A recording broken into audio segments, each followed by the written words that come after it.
I drove field cuts through my neighborhood.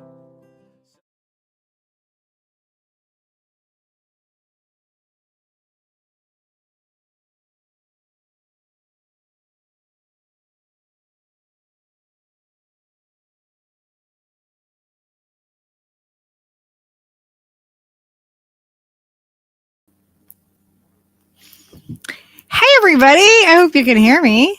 Welcome to another episode of Fearlessly Authentic. I'm your host Lucky, and we got Steve. What up? Oh, come here. Over here. This is the camera. Come. You have to come. Oh my god. Go see mom. The dog doesn't want to he wants to come say hi, but okay, here. I'm going to add Zainab in, our guest for this evening. Hi guys. I'm like Leo like comes over he's making noise at me like he wants to be picked up to say hi, and then he's like and then runs away. I'm like, are you kidding me? There he is. Oh, look at him. Lydia, look at Leo. He heard his name. He's the cutest. Hi Leo. Hey handsome. What are you here? He looks like Ella, I know. I'm going to say that about every chihuahua. He's so cute. We tried to put him over here, but she's growling under the covers like, no. That's so funny. Oh, so how are you? Doing great. How are you doing? Good as could be, just lots of stuff happening, lots of things.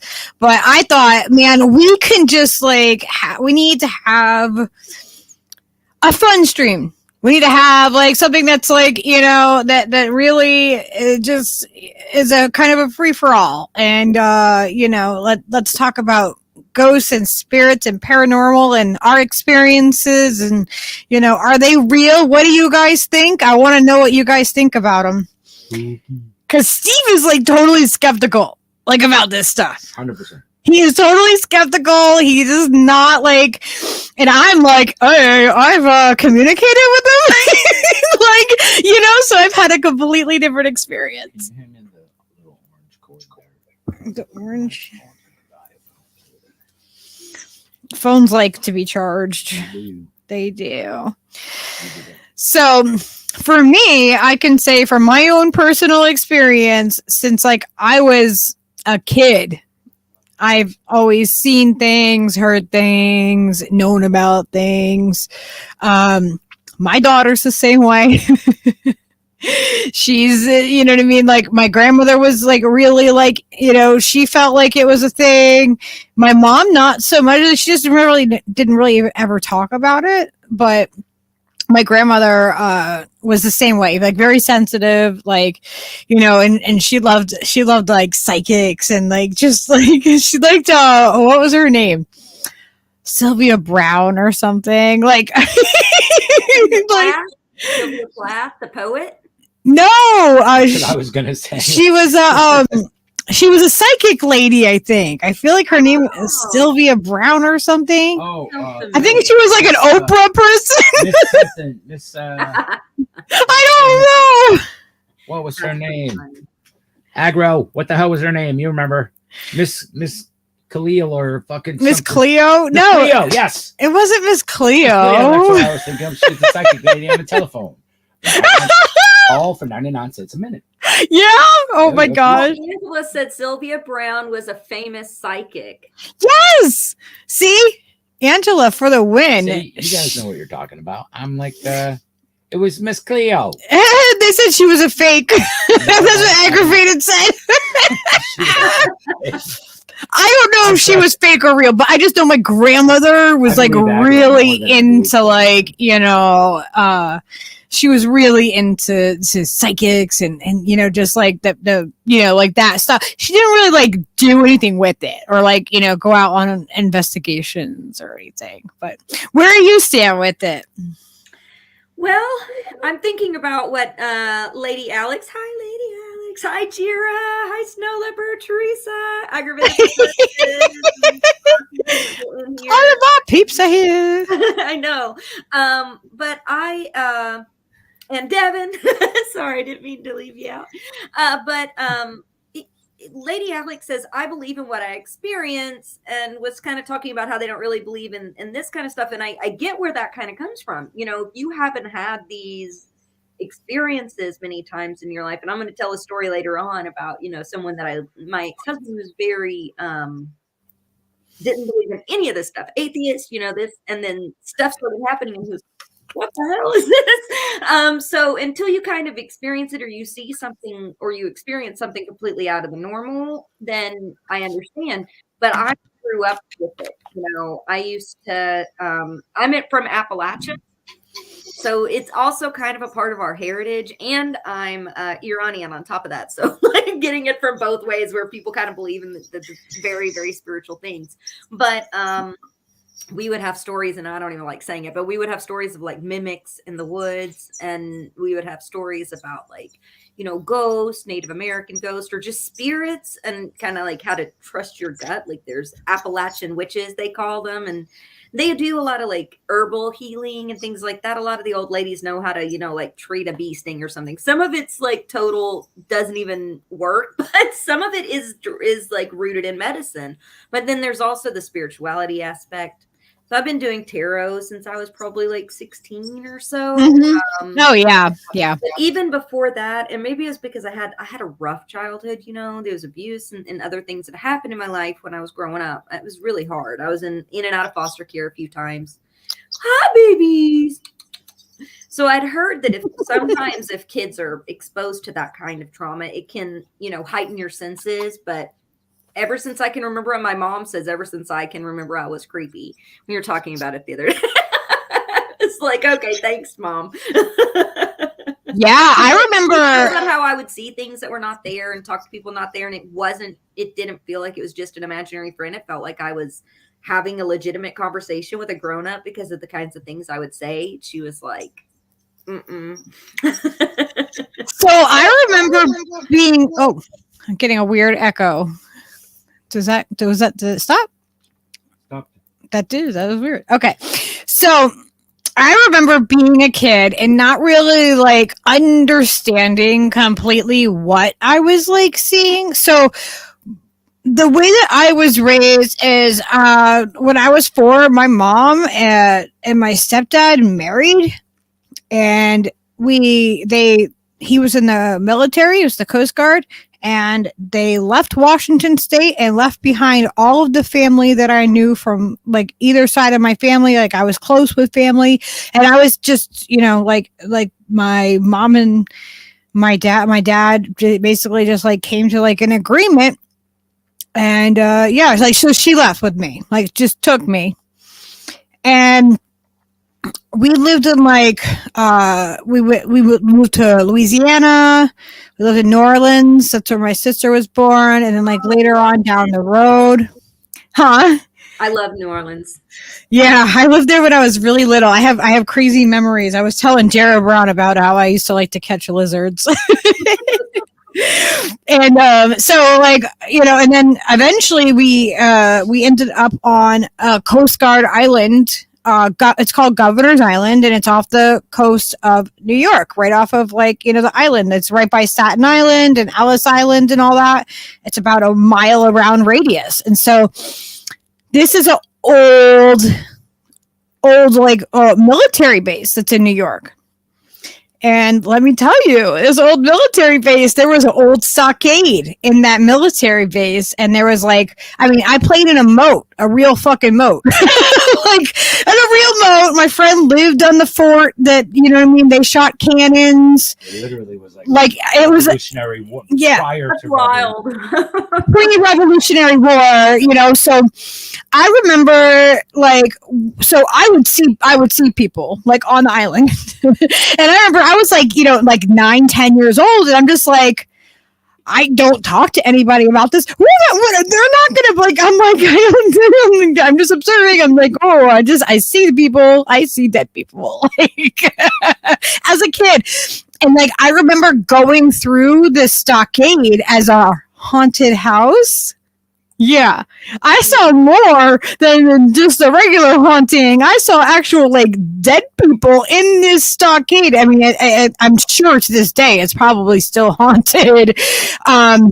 but like it was huge. I have to pull up pictures of it at some point, but like I remember being a really little kid and like knowing these things and like seeing these things and not really like knowing what the hell. Like I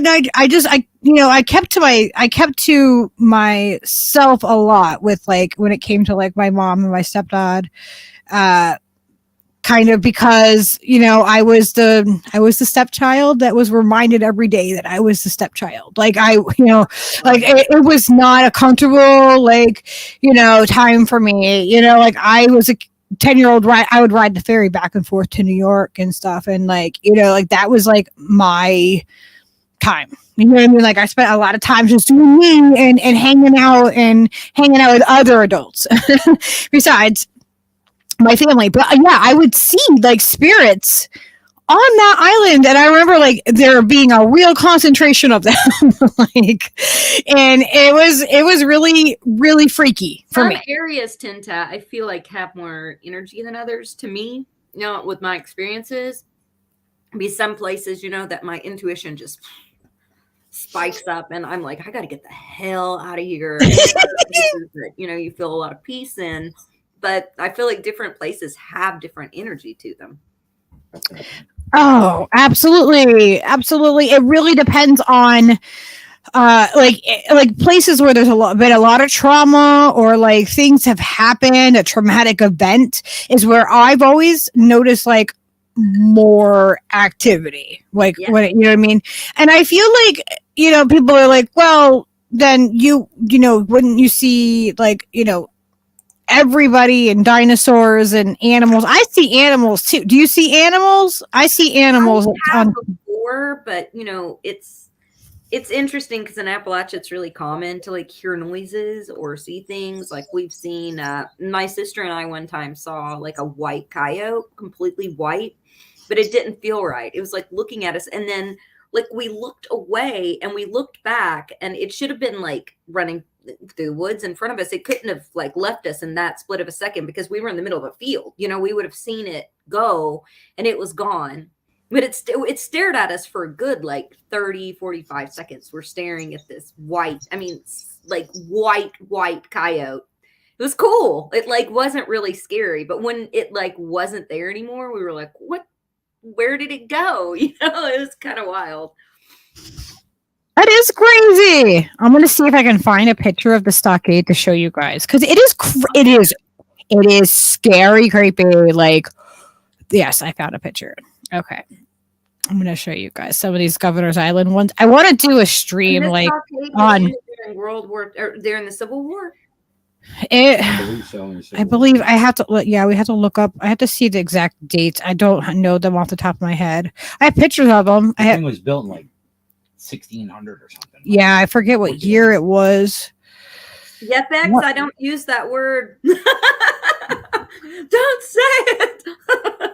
What? He said, was it a coyote or was it Coyote. Did it show up? There we go. So this is Governor's Island. Some of it is going to look a little bit more modern because they've been they're taking the island, and New York, the state, bought it back from like here. This is a good one. You can really kind of see how close it is on this picture over here too. Like this is where this is a city right here. Like, so I have pictures of like, the New York, the skyline with the Twin Towers and everything like that. Because as a kid, I took these pictures when I was like 10. I had my own like little 110 camera. Oh yeah. Oh no, I don't want to. No, I don't want that. I not want to open that. Okay. I'm trying to see. So this picture over here on the right, the stockade is over in this area. That's where the stockade was. This the one this over here to the right, where it looks more like a almost like a star type of shape. That's Fort J. That's where the moat was. So let me see if I can get a better. Oh, here's the outside of the stockade picture. I wonder if that will show up big enough. Ah, can we see what year that is? Steve, can you see the year on that stockade? I can't really see it very clearly. I can't remember what year it was. But yeah, it was, it was quite. That's wild. Yeah. Oh, here's a outside of Fort J. So this over here, where you see like the grass area on this picture, that's where the moat actually was. Oh, and, wow. And inside of there was actual like apartments. And like here's like a picture of like some of the cannons that we had. Like they actually would set off the cannons for special like occasions. Mm-hmm. Oh, here's the stockade from the outside. Oh, wow. Castle Williams. Yeah, it was crazy. That's like living in such a historic, you know what I mean? Like it's been around for a long time. Yeah, see there it is when it was just like that there. Wow. And so yeah, old in that representation of it. Huh? It already looks old in this representation of it. Well, yeah, this picture it looks like an old postcard over here. But yeah, it was definitely old. I wonder if I can find out where.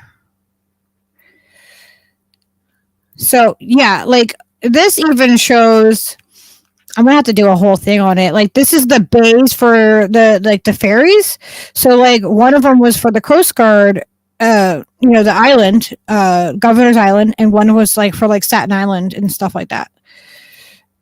But yeah, the building that I lived in is still actually there. But the like my school got torn down and like they tore down a bunch of stuff. I want to see if I can get an inside picture of it. But yeah, I have pictures somewhere of like, outside of Castle Williams and all that. But yeah, like it was actually like the old school like style, like when you think of like a jail cell with like the metal bars that go clank like that. Like that's what it looked like. And here it is. Oh wow.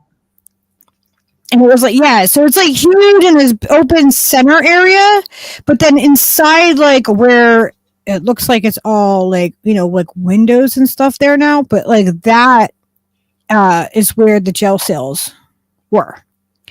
Imagine what that would have been like in the wintertime. Oh yeah, it was. Oh my gosh! I mean, we would get like just like the water coming over the side. Like, you can see it here. You can like we're not that high up from the ocean, so like when it was really really stormy, the waves would come up like crashing up over onto like the island and stuff. It was crazy. It was absolutely crazy. And so they would open this up and they would do it as like a haunted house. Mm-hmm. It was definitely a haunted house. I saw the stuff. Is it here? Is it? Yeah. Okay. So it was commenced in 1807, Castle Williams. And what does the end one say? I think it's 1881, I think is when it was done. I'm not sure. But yeah, so, but what was really cool about living there was that I could see the Statue of Liberty. Here's one. Here's a picture. You can kind of see it. It's kind of far away. It's kind of small. I mean, but I could see the Statue of Liberty. I could see the, New York City. I could see Ellis Island. I could see all of that from this island that I lived on, and all the spirits that were there. There was guys that would go around metal detecting and find like old old buttons and coins and stuff like that. It was a really cool historic place to live and to be able to go in these different buildings. I lived there for a couple of years. They closed in 1992. That's when we left. So we were there from like, it was like 89 to like somewhere around into like 92. And there was like a whole like military brat, like a Coast Guard, like not Coast Guard, but like a Governor's Island brats. Like there's groups and stuff of us because it was such a unique base to live on as a kid. I mean, they played taps every night and they lowered the flag and, the whole island would freeze. And, like I had free range. I've been inside like the Admiral's house and stuff like that. I think that this one right here on the right is the Admiral's. I can't remember if that was the Admiral's house. Yes, it does say Admiral's house on this one. See, so my memory isn't so bad from when I was a kid. It was one of the coolest places I lived, but like this was definitely a haunted place that I lived. There are a lot of horrible things happened there. I mean, you can imagine the historical architecture is fascinating, but I bet, just thinking about what happened there it's sad. It is, yeah. Like I have a picture, I think, of my little sister in front of Castle Williams, like with her arms like spread out or whatever, or something like that. I know that I took pictures of it. Like I took so many pictures when I like was there as a kid. I just thought it was so neat. It was just like I'm and like cameras weren't even like a thing. Like everyone didn't have cameras. Oh yeah. But yeah, my stepdad was he was like one of the higher rankings in the Coast Guard. Like I think he was he wasn't the captain. He was I think like the CO or something like that, or like it was one of the upper rankings. So even in something like living on a military base like this, we were still told that we weren't supposed to hang out with certain kids. Oh, really? Yeah, it wasn't like, oh yeah, you're fine to go hang out with any of the kids that are, they're all military kids. Oh no. If your parent was higher in the ranks, you were supposed to behave yourself. How do you think that worked out? It did not work out well. It's funny you tell kids don't go hang out with these kids. That's exactly who they're going to want to go hang out with. Yeah, I feel like those must be the cool kids. That's what I did. I went and hung out in the 877 building, which was kind of like the high-rise building that was on the island itself. And yeah, I had my first cigarette when I lived on Governor's Island. Like I freaking I allegedly did some things that would make my mom and stepdad be like even more shocked that I did those things.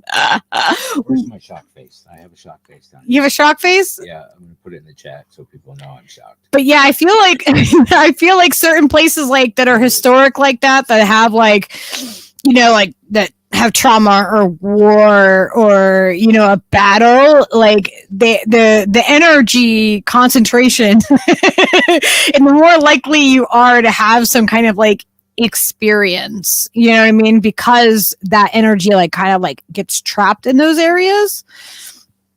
So that was like that was like when I couldn't deny it anymore. You know what I mean? I was old enough to understand that like, oh, like not only am I seeing things, I'm seeing things that are attached to like this. Like this is like, and when I talk about like how I was indoctrinated as a kid, that's exactly how it was. I was indoctrinated as a kid because I thought that, when the soldiers were coming home from Desert War and they were coming through the island, I was like, oh my God, these are my heroes. These are my heroes. I want their autographs, and I'm going to have a lemonade stand and give them the free lemonade. And I did. That's who I was as a kid. It's still who I am. But, I have a different perspective of it now, Mm-hmm. Oh, Desert Storm. Yeah, the war when it was Desert Storm. Yeah, when they came home, they had to get health checks, and a lot of them came back through the island and got their health screenings done. So yeah, hey, like let's expose all these kids to these people that might be coming back with something. You know what I mean? Like whatever, it's fine. But I also remember living through that during that time when, you know, like our dumpsters had to be clustered together for our apartments. We had to be really careful. My stepdad was on night watch like all night. So like I'm on like high freaking alert, you know, being on a military base, we were a target. So yeah. So there were a lot of strict rules that were different than other places there, then I guess. Sure. Oh yeah, and I broke a lot of them. Broke into buildings. I mean, there's probably things that I was exposed to. You know, there was probably like asbestos in those buildings. There's probably, you know, I mean, who knows what I was exposed to. Out when you're little and you're somewhere like that, like you got to go. I was an adventurous tomboy. I was like, let's go, you know, like, oh my god. Like, but yeah, that's part of my, you know, my childhood. But that's at the age like where I really couldn't like deny what I was like starting to see and stuff anymore. And I was just like, yeah, like, oh, paying more attention.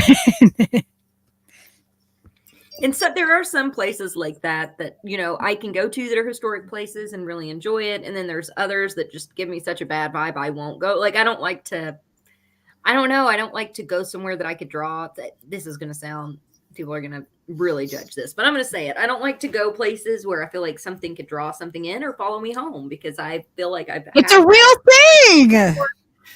And you know, that the negative stuff, like, even I try to even be mindful of what, you know, I love to watch like scary stories, and I love to watch, I don't know, everything from like glitches to the Matrix to like alien stuff to like scary stories and the paranormal. That is my like I guess secret pleasure. It's my favorite thing. I don't talk about it so much because, you know, people will judge you and think you're non-pragmatic or whatever. But I'm now, the older and older I get, the more and more open I am about sharing those kinds of experiences. I'll tell you a story. I was looking, this was years ago, back in like 2002. My boyfriend at the time was going to be buying a house. And so we were looking at houses all over. I lived in London, Kentucky, and this isn't exactly a ghost story, but it kind of is. I had seen things a lot when I was younger, but I didn't know. There's a few times like my sister saw something, my brother saw something that I saw. Yeah, you too, dear. Of course you are. I'm not surprised. But my brother saw something before when I did. So I had experiences with other people, but this was almost like a confirmation that there's definitely something more. I had went to look at this house, and I walked up to it, and the door was open, you know, and the real estate agent had told me just to come on inside. And I went to put my hand on the doorknob, and I got sick. I mean, like, drop down, throw up, sick. I ran off the, you know, I threw up, ran, hopped in my car, left. Come to find out, and I could hear the lawnmower just stalled in the back for some reason. But come to find out, these people had escaped from jail. They had come in, beat the guy to death with a hammer that had in that house. And the vehicle that they had gotten there in, that they had abducted with, had a woman in the trunk when they were parked in that driveway. And that wasn't the real estate agent's vehicle. That was the vehicle of the people that had just murdered a dude. So what if I had walked into that house? So close to it. That's crazy. I got heebie-jeebies when you told that.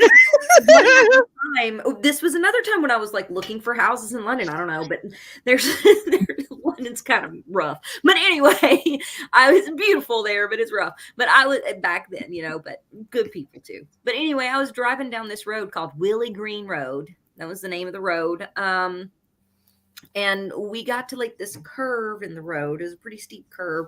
And then there was like a, you know, the railway went over it. So we got a lot of railroad tracks because it's coal country. But just before I went under the railroad tracks, the same kind of thing happened. Like I started hyperventilating, like freaking out. And then like we had to pull over. I got sick to my stomach. I was screaming that we needed to leave. I was crying. And my friends were like, what the hell is wrong with you? get off of the road, and my boyfriend at the time brings me a newspaper. And apparently right on that part of the road, this guy had beat up his wife like really severely, which is really heartbreaking, and had shot her multiple times, and she had rolled down that hill. And this happened just before we were on the road. She had rolled down that hill dead. So she was somewhere at the bottom of that hill where I started like losing my, like, I almost didn't even know who I was. Like, I was like, we got to get out of here. We got to get out of here. And I was crying and I was terrified. And I threw Oh my God. And then, he didn't really believe in anything either, but he was like, never want to talk about this again. Just never want to. Just want you to know that this happened, right at the spot where you lost your shit, a couple days ago. So, but that was, I just knew I had to get out of there. I was terrified. Shaking all over, sick to my stomach.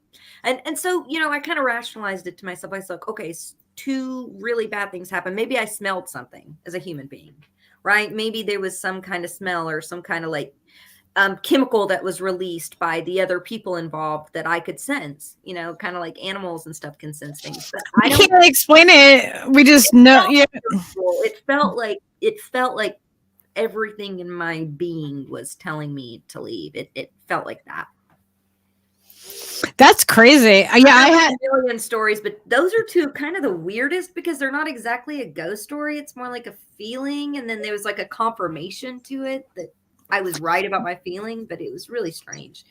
And I think about those people sometimes, and it breaks my heart that happened to them. And I'm glad. I thought maybe they saved me. Yeah. And say that to me one time. They got you out of there, and I was like, maybe. I've gone in houses myself, like especially, like we're in Connecticut. There's some really old homes around here. Like the house that I used to live in, like with Skyla's dad, was built in 1880. So these homes have history around here, and that's not even like a really old home around here. It's really not old. I mean, like it is old, but like, like a lot of them, like we live in like really close to like, all these historic places, like where like they were, 1600s. Like we go to the graveyard around here, and we're looking at old gravestones, all with the same, very common names. There's, like they all, there's a lot of like, there's Carolines, and there's, like just the older, and the Johnsons and the, yeah. So one time, okay, so I have a funny ghost experience. So I had an ex, and so her family all did like the paranormal investigative stuff, like in Connecticut. And Skyla must have been like, I don't know, like 6 or something. And so she was like, all right, well, she didn't really believe in it, but like really like was looking at it from like a scientific approach. She didn't really like believe in the stuff that wasn't like backed by like a fact type of thing, right? So like she's like, just don't ever tell me if you see anything at my house. Just don't tell me. I don't want to know, right? So one day we go pulling in her driveway, and this was in like Mystic, Connecticut, and that's like, like where the old seaport is, and there's a lot of history there. It's by the water. It's close to like one of the sub bases and stuff. So like, like this was like, ripe with a lot. It has a lot because of that history. It has a lot of spirits there. And and so I wasn't going to tell her anything, but Skyla looks and goes, who's the guy sitting in that truck? That was just like a truck that she had that was in the driveway. There was no actual guy sitting in the truck. And she's like, oh, hell no. Like, she freaked out. I'm like, I can tell you that I won't tell you when I see a spirit, but I can't make Skyla not tell you. Like, I don't, like, how do I tell my 6-year-old, like, yeah, make sure if you see a person that's really not there, that you see, like, what, how am I gonna, you know what I mean? Like, so she tells her, and she's like, and she describes the guy, and she's like, that's the guy whose truck it was. He died. That's how I got the truck. Oh, no. So he was like just in his truck, you know, like she was like, "Oh no, you two are just you guys are just too much for me." Mouse thinks Mike is asleep because he's never seen him sleep before. Mouse said his house used to be it was built in 1910. Before that, it was a community garden and an urban zoo. My living room was the lion pen. Oh my gosh. That's so cool. That's a cool history. That is really neat. Like, yeah, we're in the lion pen right now. Roar. That could be like a totally like a pickup line thing. Like, do you use that? Do you use that on dates, Mouse? You should. Let me show you the lions. Let me show you the lion's den. Oh, Teresa was saying that she knows she had family that was around. Was it around in that area that I was in Governor's Island in New York and stuff? I wouldn't be surprised. Okay, so this is what's crazy. Back to the Governor's Island thing real quick. I just want to tell you guys something because that reminded me of this. So as an adult, I'm friends with people. And then we find out that we were childhood friends on Governor's Island, and we find out like in Connecticut, like we're like it's been long. You know, I lived other places. I lived in after New York, we lived in New Jersey, and then I think it was New Jersey, and then we moved to Connecticut. So this was like years down the road as an adult. Someone that I'm already like friends with as an adult. We figured out that, and he remembers my dog Charlie that I used to walk in the moat on Governor's Island. Like kind of wild when that happens. It's such a small world sometimes. And there was another person. This was like even years before that. This was like I left there in like 92, and this was probably 98 or 99. I ran into somebody when I worked at IHOP that used to come in, and I was like kind of like mentor her and just kind of like, you know, took her under my wing. And we found out that we were on the island together and friends at that point too. Really? Like, yeah, two people. Sometimes, you know, like I'm not in like, I'm still like, you know, friends with them. I'm not in like direct contact with them right now, but like, yeah, we met each other as adults and we're friends as adults too. That's wild. It's just a really cool thing that happened. Like, I feel like living on the island was like really like, it was just such a cool place to live. Like, I never lived anywhere like that. And I lived all over the country. So that is neat. It's a really unique place because for one, it's an island. Two, it's right next to New York, like you said. Three, it has all this history and stuff to it. That's really kind of cool. Yeah, like I used to watch fireworks over like, you know, the Statue of Liberty and stuff like that. Literally in the middle of the Hudson Bay. Yeah, it's literally in the middle of the Hudson Bay. And you know what's really weird is that a lot of people just didn't even know about it. Like even people that were from New York didn't even know. It's like, how did it before? Yeah. How do people? It's 2 miles around in radius. But then there's people that are like, it's a Mandela effect. You can go there now. It's like a tourist destination. Yeah, the state of and New like York tour has you know, completely gentrified it. Yeah, it's completely. Yeah, it's completely a freaking. You can go glamping on the island now, and I haven't gone back. Like, and I want to. I keep telling like Ricky Rants, like I'm gonna make him like go with me to the island, and we're gonna have a whole like New York trip together. Like, I want to go back there, but I feel like it's going to be also heartbreaking to me as well. Cause some of like, you know, my old school isn't there anymore. And there's like spas there and other things. But it's probably, I want to go, but I've been reluctant to actually like go and do it, you know, but I do too. And I'll definitely videotape when I go. Like, we'll definitely record. And you'll have to let us know if you see anything. Yeah, I know, right? I know the spirits are waiting. They want. I'd love to ask the chat something like, "What is the creepiest thing that kids have said?" Because like my daughter, when she was little, I'm going to talk about you, No. Lydia. She had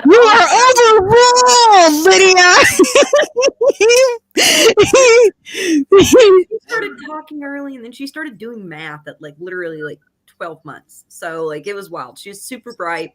But she used to tell me these stories when she was like 2, like tiny, when she was just able to start talking. Like she would sit and she would tell me, she would say, "Mommy, I came back here. I choose to live with you." She'd tell me, my mom, my ex-husband, like these stories. She'd say, "I chose my mommy. My mommy's my family, but I've lived many, many lives. I'm old." And I'd say, "I'm old too." She said, "No, you're young." And then she would say that you can choose to come back, or you can stay where everybody's at, or you can come back. And she chose to come back. And then she would talk about how you have to be good to people, and you have to love, and that you come back to love everybody and to love each other, and that's what you come back to do. And she would tell us this story quite often, and she would go into detail of what it was like in this other place. She said it was another world, another universe. Mommy, that's what she'd tell me. She'd tell my mom, she'd tell my ex-husband. So like all of us heard it, her grandparents. So it was really, we all remember that. And we were like, but I used to call her Baby Buddha. She'd always be telling me about, live this life good, learn your lessons, that sort of thing. And she would say she picked me and she loved me and she came down from the sky into my belly. That's what she would say. Yeah, I think that's amazing. It's absolutely amazing. We also had 2 imaginary friends. They were named Palabala and Cece. This is scary. This isn't, but it was interesting. And this was around 2.5, 3, 4, even up until 5. She was still friends with these 2, whatever beings. Cece was about the same age as Lydia, but Palabala was older, and she had these stories about Palabala and Cece. But she corrected me later and she said, "Mommy, his name is Pablo. I've been saying it wrong all the time." Pablo. Yeah. So that was weird. And she said that Does she remember this at all? Does she lived in Mexico? Listen to this. She said that they lived in Mexico. And like I said, so many people these stories out of the blue, out of nowhere. So it wasn't just me. Like we all heard different parts of this story, and so we kind of pieced it together. But she had said that they had this is the creepy part, that their dad had killed them and their mommy. But he wasn't in the same place. He came in and shot, and that's the last that they can remember. But now they're in a different place and they can't remember. But they think their daddy's in jail, but their mommy's gone and they can't find her. And then they would come and play with her, and she'd be talking with them and arguing with them, and sometimes speaking Spanish words. And she said that their abuela would come get them after she was playing with Pablo and Cece. Wow. Yes, and Cece. Does she remember? It lasted for years, and they would come and they'd play with her, and she'd sit down and she would have like literal tea parties, or play Legos with them, or go outside, or be throwing a ball around. Now, did it creep you out? To them a lot. After the story, yeah, but it also made me really sad, because it sounded like such a traumatic event. I was also worried. I was like, how does she know any of this? I don't let her watch like violent stuff like that. How would she know about like domestic violence like that? And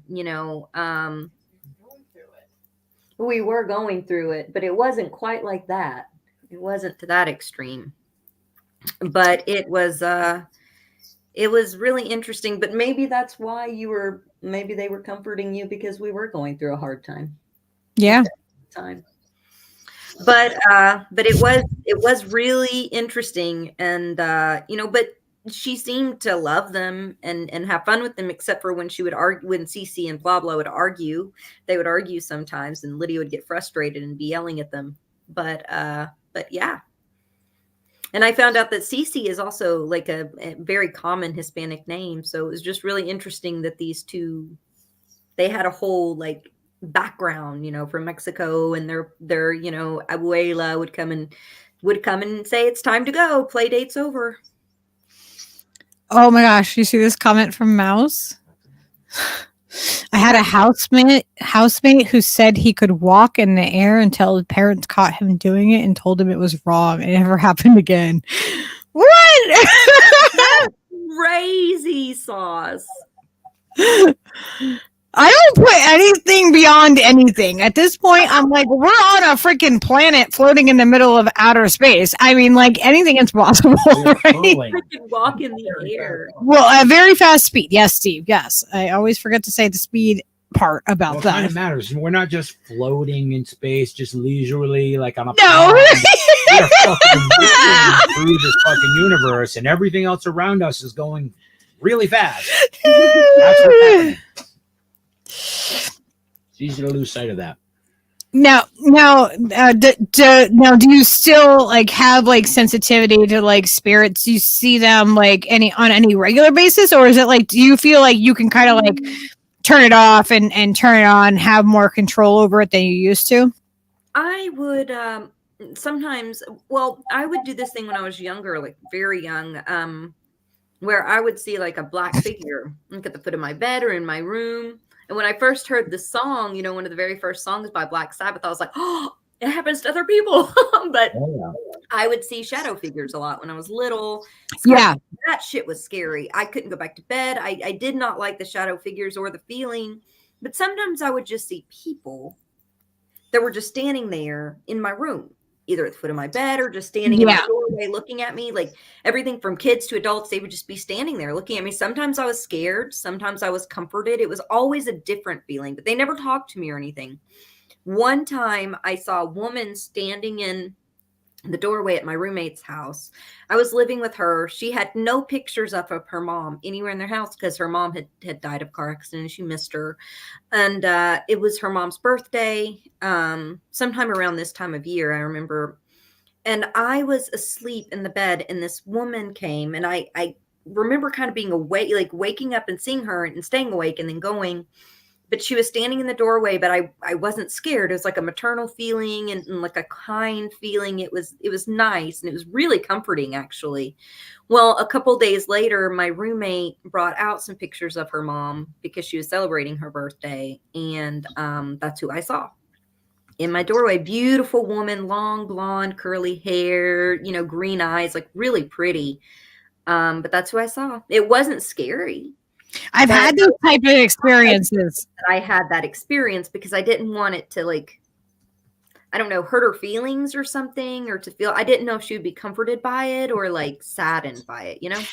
Yeah, I had a friend. Okay, so this was like really crazy. This was Skylar was like probably like 2 or 3 or something like that. So I'm babysitting for a friend. She had twin boys that were a couple years older, and their father had died in a motorcycle accident. So like, you know, like I would go and watch the boys so that she could go and have some time out. You know what I mean? Like I would just go and hang out and spend the night and like whatever, you know, it was no big deal. So I go over there like the first time. And I'm like laying on the couch, and you know the kids are all asleep, and they're like, you know, at the end of it was like a raised ranch, and I'm just like in the living room hanging out, and it was late, and I see this spirit like come up the little stairs and like jump over the baby gate, like really like do like a side jump, like just, you know, like just, and then like the spirit like kind of like came to me really fast and very dramatic, and then like kind of like, who are you? And then like went directly to the kids, and I'm just sitting there like, what the fuck did I just, like, what just happened? You know what I mean? And so like the next morning, I'm telling my friend, I'm like, dude, okay, you're totally gonna think I'm fucking like I'm a weirdo or whatever. As if we didn't already think. But like, you know, I'm like, this is what I saw last night and blah, blah, blah. And she was like, that's what Bob always did. The boy's dad. Oh. He never opened the baby gate. He never opened it. He did, and I never met him. Like I didn't meet him in real life. So like I had no, you know what I mean, like prior knowledge of this. You know, because the boys were still really little, and I was like, oh, I just got goosebumps myself. Like I was just like, yeah. She's like, he hated that baby gate. He never used the baby gate. He always jumped over it like that. And like after that, it was just like, okay. So yeah, Bob's spirit's here. He's checking on his boys, and that was it. Like, it wasn't like shocking or like I couldn't sleep or anything. It was just like, whoa! And then like the verification of it, like the next day, I was just like, all right, well, I have no way that I could have ever known that. But it gave her like some peace and some comfort that he was, you know, I mean, that he was there, that he did that, and that he was still checking in on them.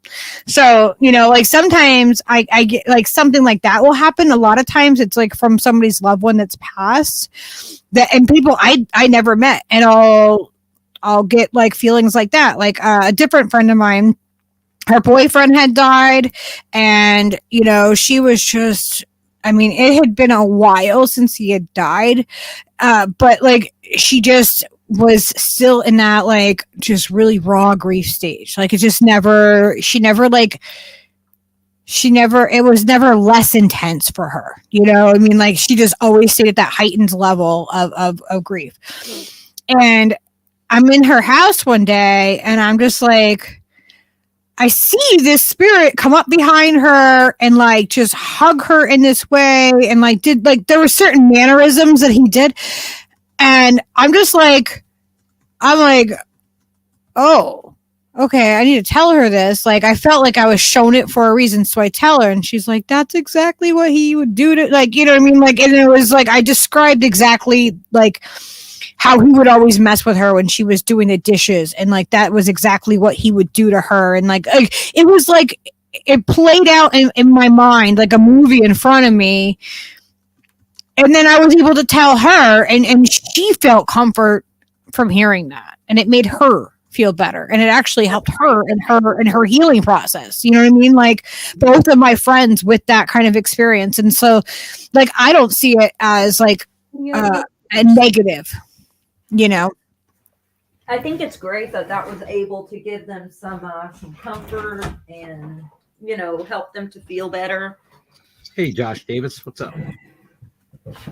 Absolutely. I think it's really important to, you know what I mean? Like, because if you're, I was shown that for a reason. You know what I mean? Like, I was shown these, and it was like just years apart, completely different people. Like, it's just a couple of experiences. Yeah.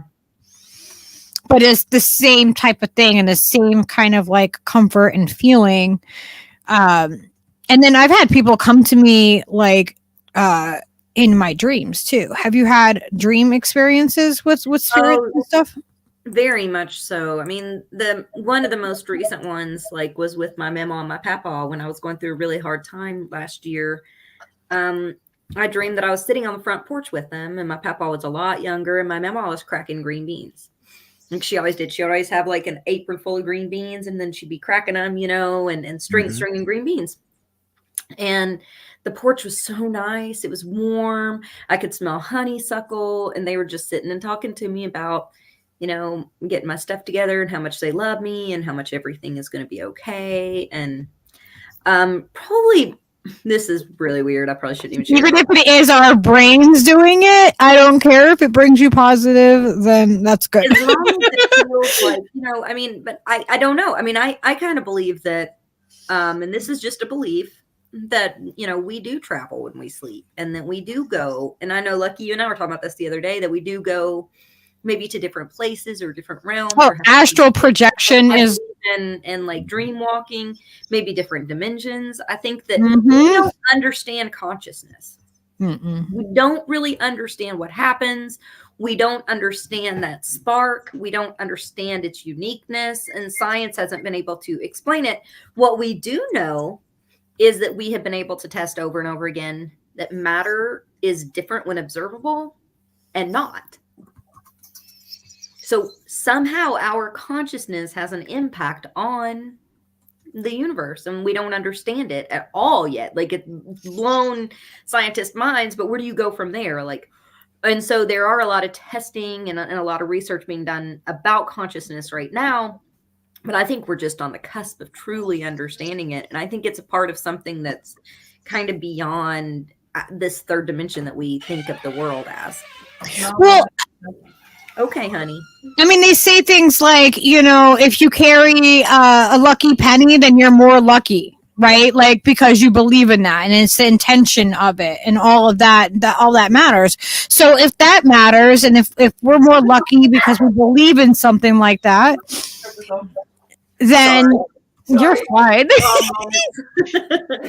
It's all your fault.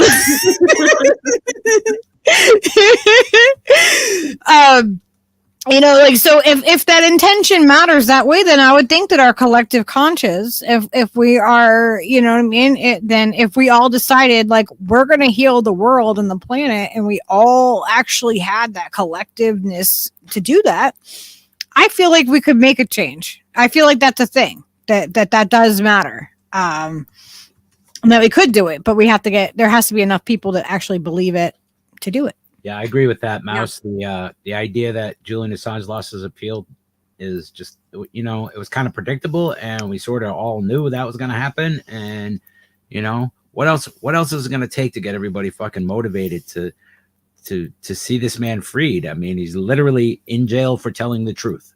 Yeah. Yeah. We have a couple dozen journalists in jail right now.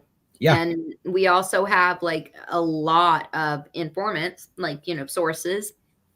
Globally, the number's around 400 or 500.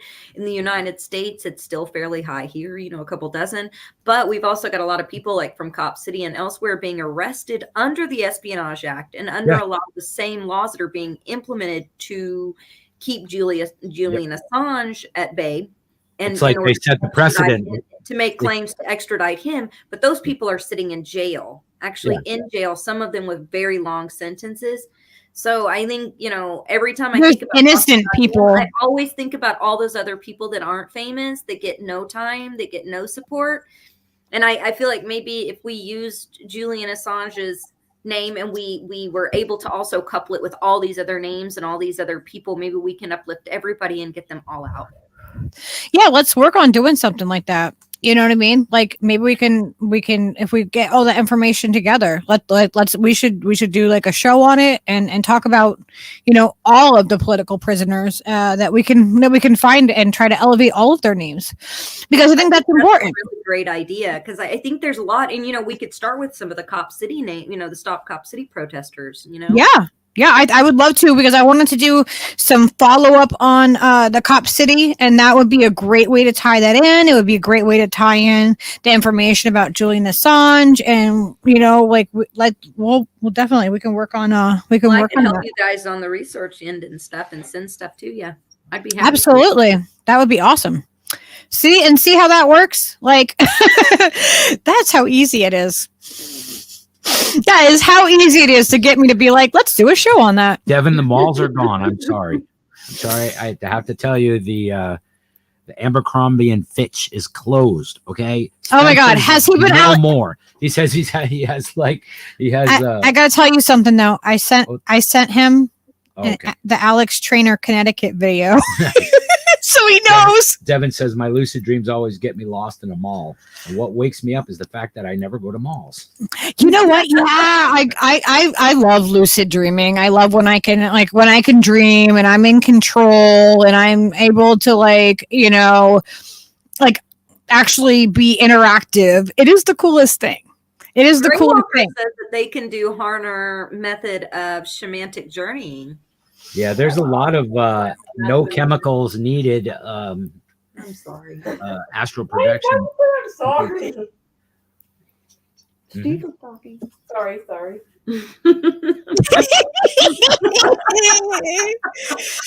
That's it. We're gonna just make the teenagers do their own show, okay? It's a good plan. She would do it. She would be awesome. Yeah, she'd go with me, but I don't know if she would. I know we could do it. We can do a mother-daughter show. We can make Skylar do it too with us, and that would be really cool. We talked about doing one like a tea party, where we have like a tea party, but it's like spilling the tea. Party, and then we wanted to do like reactionary videos of really stupid stuff, because we love to do that, whether it's political stuff or whatever. Lydia and I sit around and we react to things. So nice. That's cute. I think you should. And we already got to do some funny TikTok videos. We gotta like, make fun of this political climate that we're in.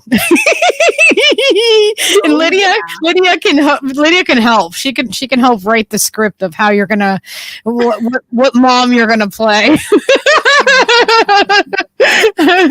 She's funny because she's a Gen Zer, so it's just a given that she's hilarious. Yeah, as long as she doesn't do that angry yelling thing, those other Gen Z kids that I keep getting pushed on like Twitter, I'm like, oh my god, these kids are really like angry. We had a whole idea for it was kind of, yes. We had a whole idea where we were going to make fun of MAGA communism. And We had a whole idea. I did, but you were helping me with it. And I was going to be Judge Pirro, Oh my god.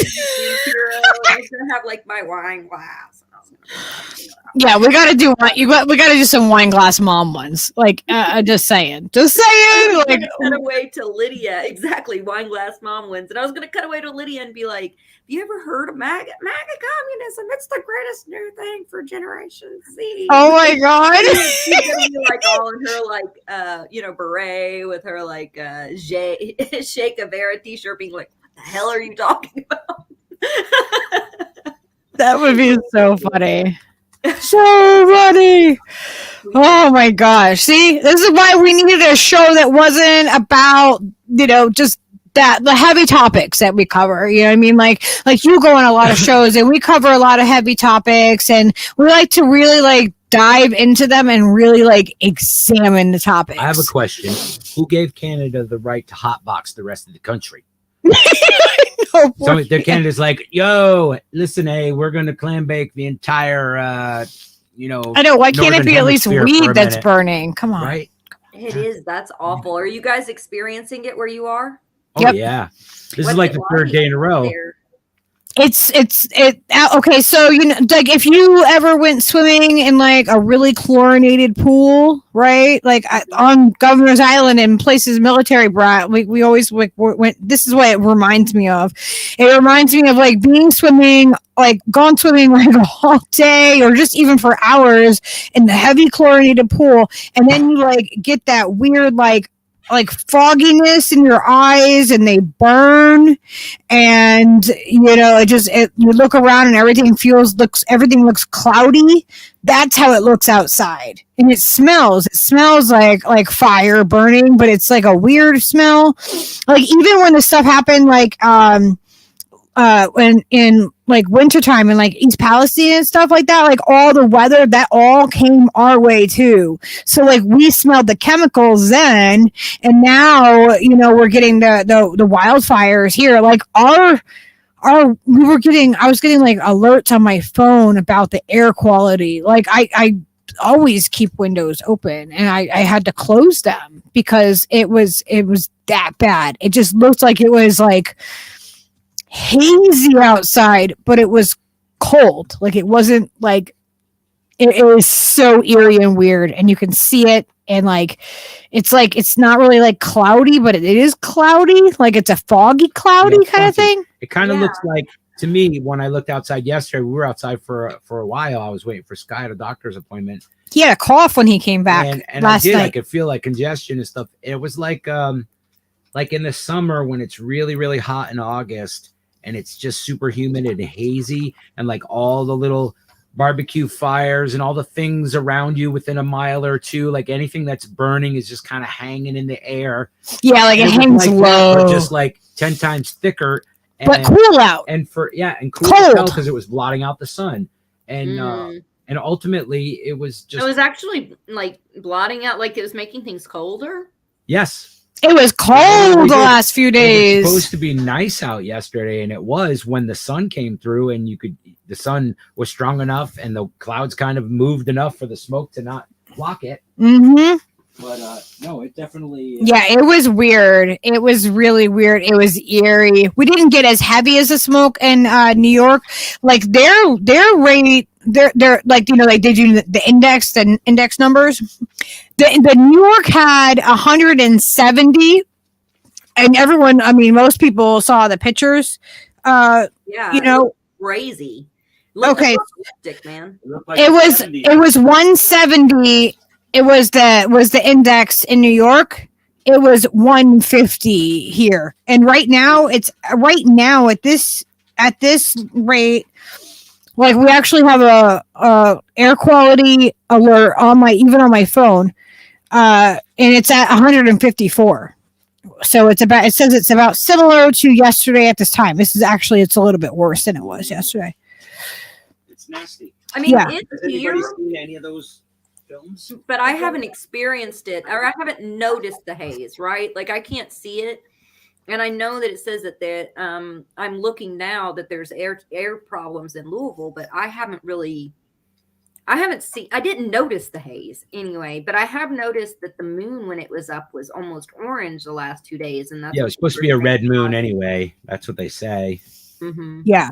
But ultimately, has anybody seen there's clips of people that took like time lapses of video from drone shots over Canada, over Quebec, basically, where like 90 fucking fires happened within a second of each other. Yeah, it just seems like there's an awful lot of How does fires. that even happen unless you're lighting stuff up? 90 different fires spread out across this vast area, like they just are all just amazingly started from a couple different ones, or just like magically appeared. No, there's shots of like drones flying around, literally dropping something on fire down into the fucking forest. I don't know where that video came from though. No, like we don't it's know not any verifiable. facts about it. It's not like I can go verify it. But what I'm just asking, has anybody else seen some of this stuff? Because I might be able to explain pretty intriguing.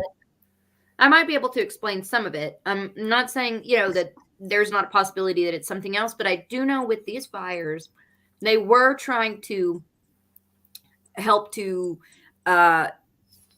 create a barrier, right? Mm-hmm. By controlled burning. Controlled burning is, a way that can really help to prevent. So it all kind of depends on when those other fires were started and if they were doing it for a control burn so that they could go ahead and create that line, for the other fires before they got there. So it's some of them may have been that. I mean, that could just be one possible explanation. That's the thing that I have a problem with, is that watching it and watching what what they're saying is a time-lapse photo. There's no fire, and then there's fire. Like within a second, you know what I mean? Like one frame, there's no fire, and then all of a sudden there's like 60 little spots all over the place, like way more than you would think. If they were doing a controlled burn, they'd have people spread out this far. It's like it's just vast odd of fires just igniting all at once, and it's not normal for this time of year. Yeah, it's not like we haven't had fires before, because we have had smoke from fires before, but the air quality never goes this bad. The air quality is really bad. It seems really suspect. California fires, remember those? And then yep, you had in Alaska. When was that? In 2020? Yep. Even those like the way that they burn and the way that they're fueled by the wind, you know what I mean? And you could see that like there's not a bunch of wind to fuel these things. They just ignite and then everything's on fire. Like I'm not satisfied with explanations that people have given me for why this is a thing. You know what I mean? It's such a vast area, and now there are multiple areas. Like the same thing is happening. I understand one will cause another one. Certainly, I understand how fire works in a forest, but it's so fucking crazy. It's like they were in Ottawa, and now they're in Quebec, and there's just like a lot in Quebec, and then New York and Pennsylvania. There's like the whole world is actually like on fire. Like there's like literally fires around the entire world right now that are burning. Yeah, and like a fifth of Africa is basically all the woodlands are on fire. Yeah, you guys should check out the map for 20 years, the time lapse for 20 years.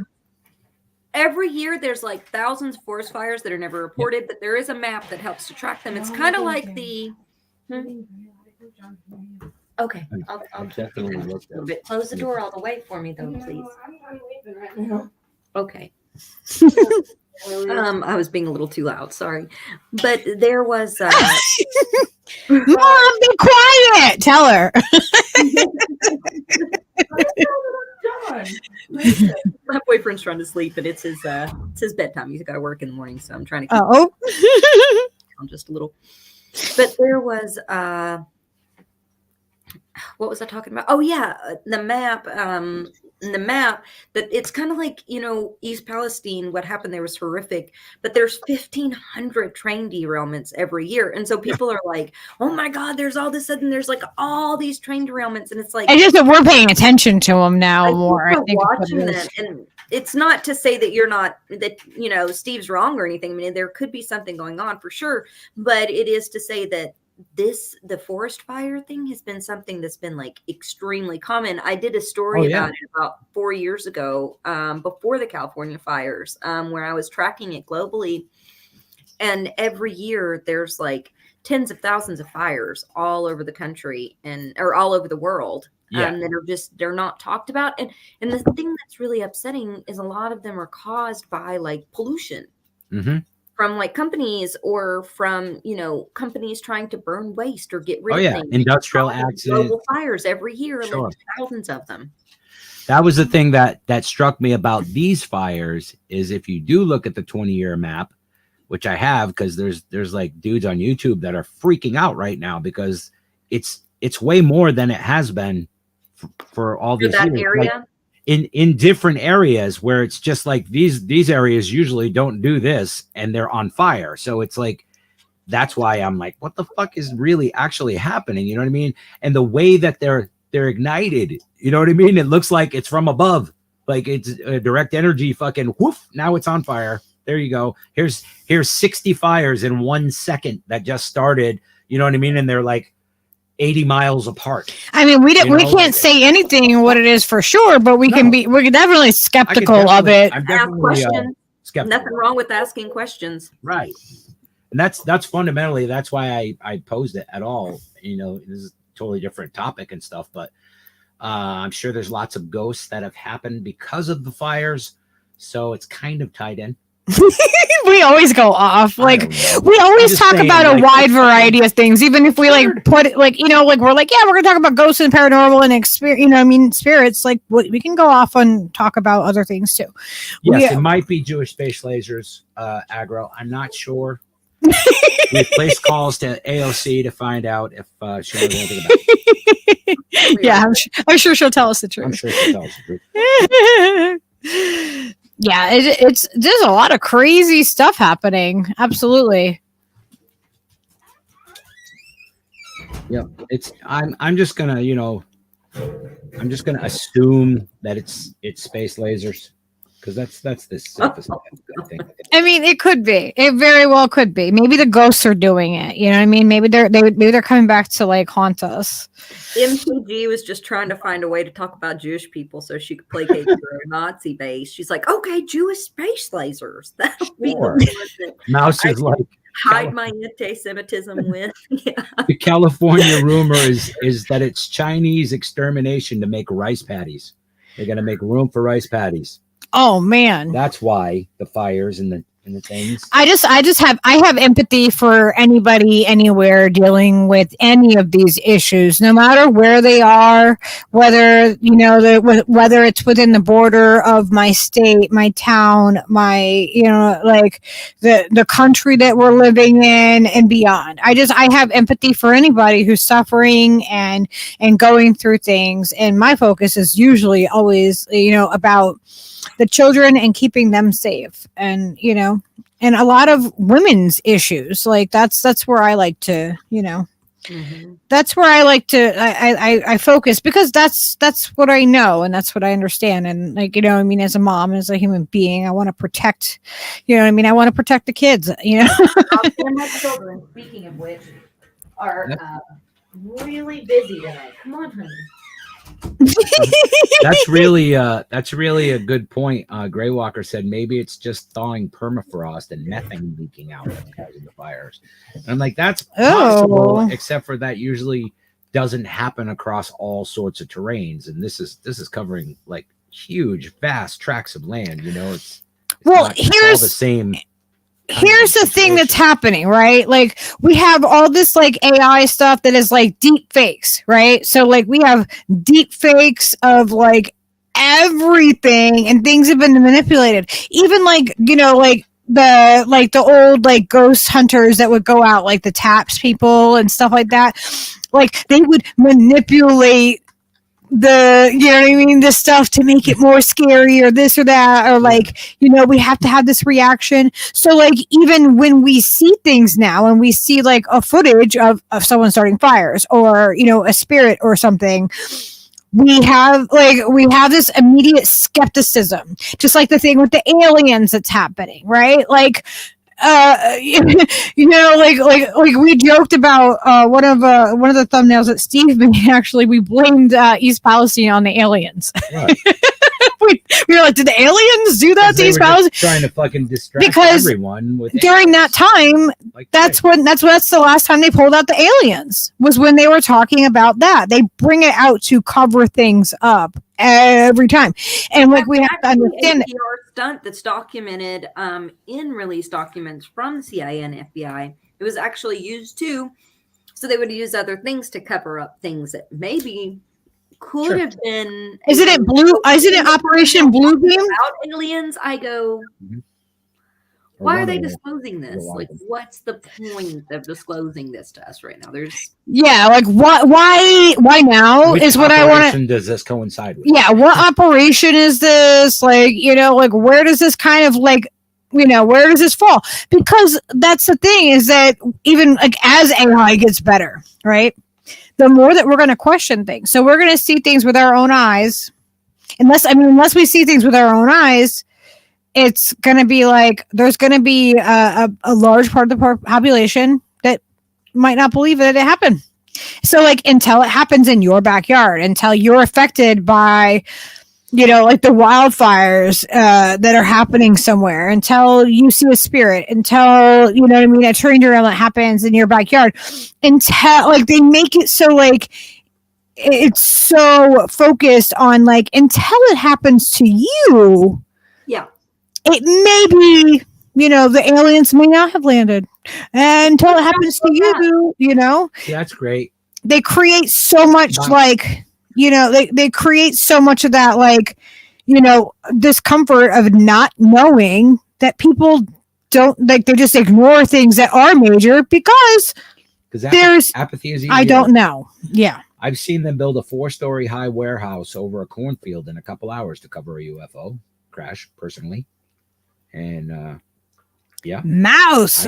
I don't doubt that, because I don't know, you guys probably all heard about the 911 call in Vegas. The people are like, there's 8 foot to 10 foot alien dudes looking at us standing in our backyard, and like everybody in Vegas basically saw a UFO get knocked out of the sky, and then there were dudes standing in the backyard of somebody's house on the 911 with the cops going, there's fucking aliens in the backyard, and they're like 8 to 10 feet tall, and the cops were like, they literally admit that they weren't there to investigate it because the people called. They were there to investigate it only because his partner had seen something blue fly out of the sky. Yeah. So is that like, you know, is that like, you know, the Operation Bluebeam or whatever? Is that the operation they use for that?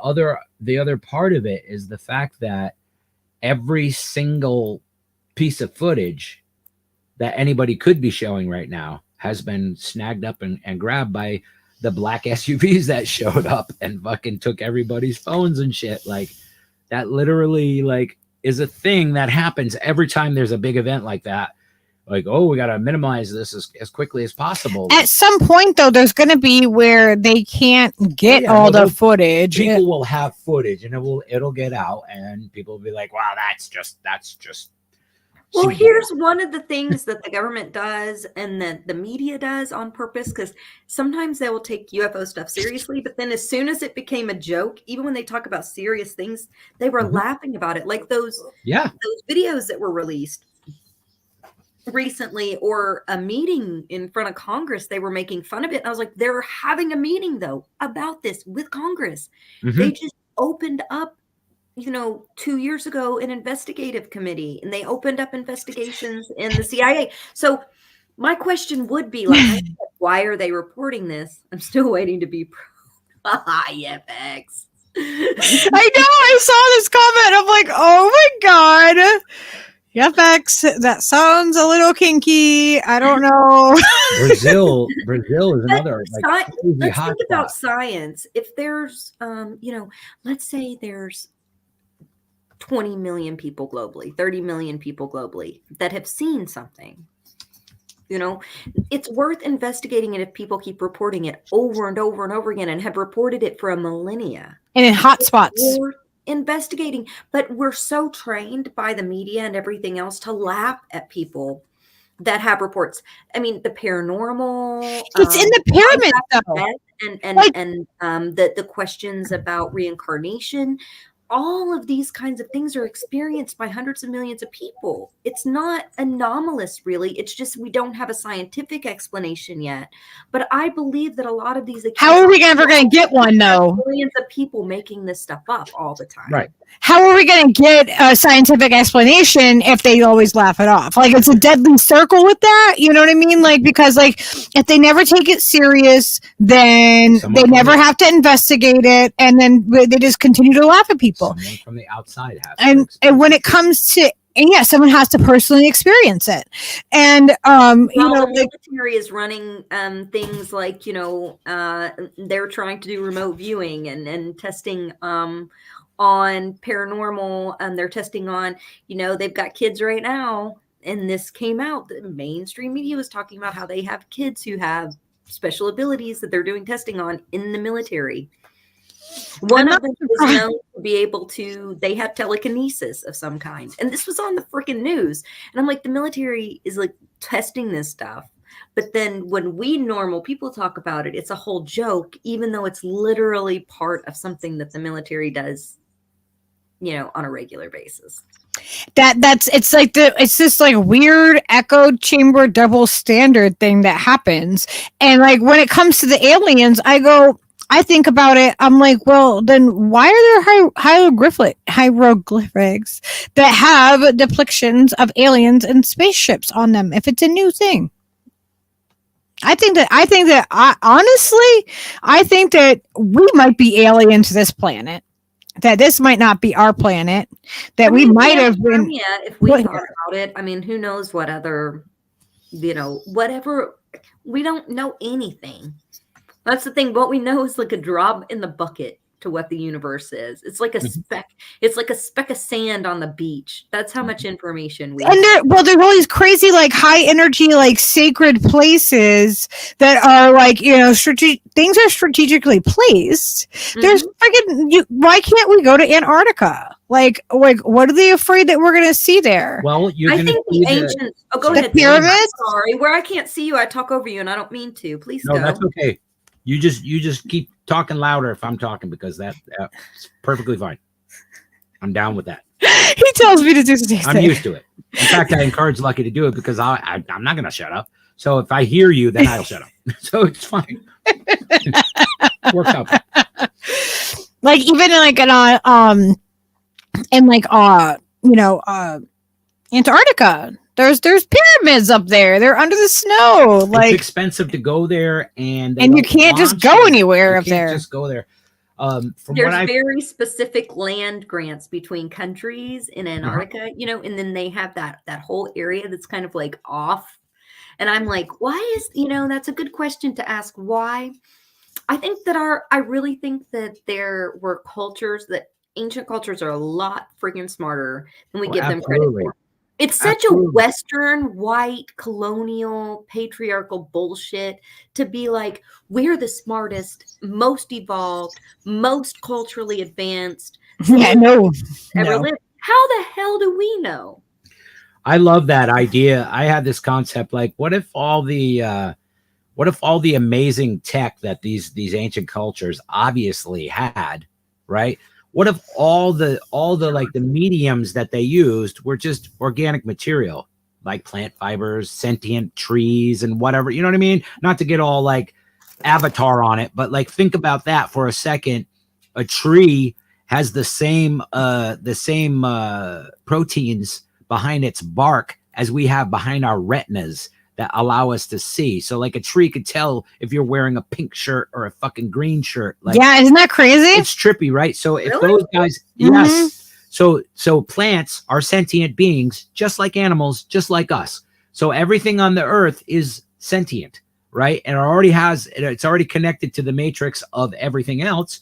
So why couldn't it be that these other people harnessed that and use that, you know, the biodiversity that exists on this planet and planted all these things and you know what I mean, developed agriculture and all of these things all at the same time? They use that stuff. Why couldn't it be that they did until whatever the cataclysmic event was that ended everybody on this planet, or for as much as we understand it, right? Why couldn't it be that tech that they developed was all organic and bio fueled? You know what I mean? Like things that were replenishable and sustainable. It makes perfect sense to me, because that's where we're trying to evolve to. So why wouldn't they already be there if they're already, you know, more advanced in mathematics and science and astrology and all the things? They were teaching, you know, our predecessors these things. So I don't think they came from here originally. I think they utilized certain kinds of things like plant fiber and cellulose, you know what I mean, for their, you know, if they all had laptops or phones or whatever the fuck they communicated with, you know what I mean? There was things, and distances were much smaller than for groups of people to live in, you know what I mean? They didn't, as far as we know, they didn't just fly around all the time. You know, maybe their elites could fly around, like who built the pyramids in Egypt probably had a hand in the ones in South America, probably had a hand in the ones in Antarctica, and Well, that's all what these different is places. stunning to me. Okay, so I'm a geology major, right? So I was one class away from having a major in that, and I've loved archaeology ever since I was a little bitty girl. So it's been like something that I've always studied and looked at, and my little autistic brain would delve in and get, you know, sucked into the autistic obsession, like autistic. It's a good nerd out topic, you know. Mm-hmm. Definitely. But I will say that one of the things that struck me when I was young was that, okay, we can't date stone. So we're digging up things around it to date it, but that actually doesn't date when these things were built, right? Exactly. And right. archaeology is such a new thing. But if, you know, I was always fascinated with the ziggurats and like Iran and Iraq, because that's, you know, I'm half Iranian, so that's going to be like, whoa, you know, cool. But one thing that struck me when I was very little is that they looked so similar to the ones in Mesoamerica, to the ones in Egypt. Like everywhere we had almost virtually the same design. So when I started taking art history and architecture classes, I questioned that to my core, because I was like, I feel like we've had in my intuition, and plus looking at all the evidence, that we had a worldwide civilization pre-Ice Age. And I think that some of these structures could be as far back as pre-Ice Age, and that have been then co-opted by other civilizations that came later. Like, I think that's probably absolutely spot on. There's no evidence that the Great Pyramids were burial tombs. There's no evidence of that. And the idea that you just broached, like, is like the main thing that's driven me my whole life, trying to figure out, you know, since I was probably 10 years old and read about the pyramids for the first time, like, oh, and then seeing a National Geographic, I got so into that. Like, my grandfather, before he passed away, had stacks and stacks of National Geographics, and I would just read and read and read and read as a kid. I loved that shit. So I would eat it up, and all these photos of these pyramids. And I'm like, wow, they got the same pyramids over here. And then I remember my grandfather saying, no, they're not the same pyramids. You know, they're different pyramids. If you look, they're different. I'm like, no, but they're the same. They're pyramids, right? And I remember having that debate with him at like 8 years old or something. Like, no, they are the same. Look, the blocks are big. They're granite. It's the same stuff. And like, you know, just trying to articulate that. And I've always thought that my whole life. And then you see people like, what's his name? Graham, who has the big Netflix Graham thing. Hancock. Graham Hancock got everybody up in arms about what he's saying, that there's a these things were probably left over from a much earlier time, and people will just adopt them and build on top of them and do, that's what we do. You know what I mean? Well, Like, now we found Göbekli Tepe, and Yep. that place is unreal amazing. And we've only dug down the first level, and we've already carbon dated things to 13,000 years. Now there's 4 levels below it. They had built these circles, then buried them, then built them, then buried them, then built them, then buried them. So they're saying that it could possibly be 25,000 years or more of buried material. So, and these were massive, carved in Turkey. Also, think about this. Think about dogma, right? In science and dogma in really, there's a lot of dogma in archaeology, especially Egyptian dogma with the Egyptians. Definitely. And just in anything like that, it's science or medicine, like all of it has like a complete like dogma. Like if you do not go with science, the like, the circle of like you there's like a certain level that you're allowed to go to, and if you go outside of that even a little bit, if you try to push that boundary a little bit, then you get so much pushback, and that's just I see that like Hancock's basically throughout on that now. You know what I mean? No, like all your archaeology shit is bullshit because all of these things are untrue, and that's what he's saying. And they're like, no. And people don't want to learn a different thing. They don't want to. I just have to say before we go on, real briefly, because you said it, that autistic people being like, super hyper focused on, hello, like, yes, that is definitely a thing. Like I've always done that. I get like super hyper focused on like a certain topic or like doing like a certain like art type thing, and like all just like that's it. Like that's all there is to it. Like I'll learn to make like I learned how to make dream catchers. I'm gonna like learn how to make dream catchers and make like like 100 of them, like not just one. But yeah, it's a very much thing like being on the spectrum that you do. It just either neurodivergent or whatever, or being on the spectrum, like it is definitely a thing. And people think we just stick with like one thing, but we'll switch. Not all of us. Everyone's a little different, but a lot of us will switch. We'll have like one obsession, and then we'll like get into that for like a couple months, and then we'll switch to another. But by the time we're done with that, all the pieces, like we can see like all of them together. And that's why, we'll pick out patterns, we'll pick out social trends and stuff like that sometimes before other people notice it, because we get obsessed, you guys. But it's okay, because there are different types of brains that have helped our society in different kinds of way and help culture, and people that have this ability that autistic people have place, Absolutely. Yeah. Thing. I just wanted to say yes, like it's totally a thing. It's absolutely a thing to have that. And I always didn't understand, because I've always been like that, and other people weren't. And I'm always even when it comes to the art that I make, I'll get really into painting, and I just want to do only painting. And then I'll be really into resin, and I just want to do resin, and then I just want to do beading, or I just want to do sewing, or whatever it is, and I get really into that's just it. That's all there is. It's such learn how to make clothes. Okay, now I'm going to do collages. Now I'm going to do jewelry. My mom is an artist, and she's never been diagnosed, but she has that tendency to she gets amazing though. She's amazing, but she'll go in, she's like, okay, I'm gonna start tatting today, I'm gonna learn how to tat, and then she'll tat up this beautiful elegant thing, and I'm like, holy shit, Mom. Or she's like, I'm gonna learn how to paper twill, and then she's building bowls and sculptured bicycles. I'm the same way, and I teach myself how to do most all of it. I always have my whole life. So I dive into that, and I learn it, and I really get into it, and and it's weird, I'm an artist, and I like to do tattoos also, and I haven't had that drive to do it, but when I do, when I pull it out and I really start doing them again, I'm gonna like be full on doing them, and we're gonna be showing off all this ink. But it's just a funny. I heard you say that, and I was just like, yeah, like that checks with the, you know, and you can even see it with like the topics that I cover.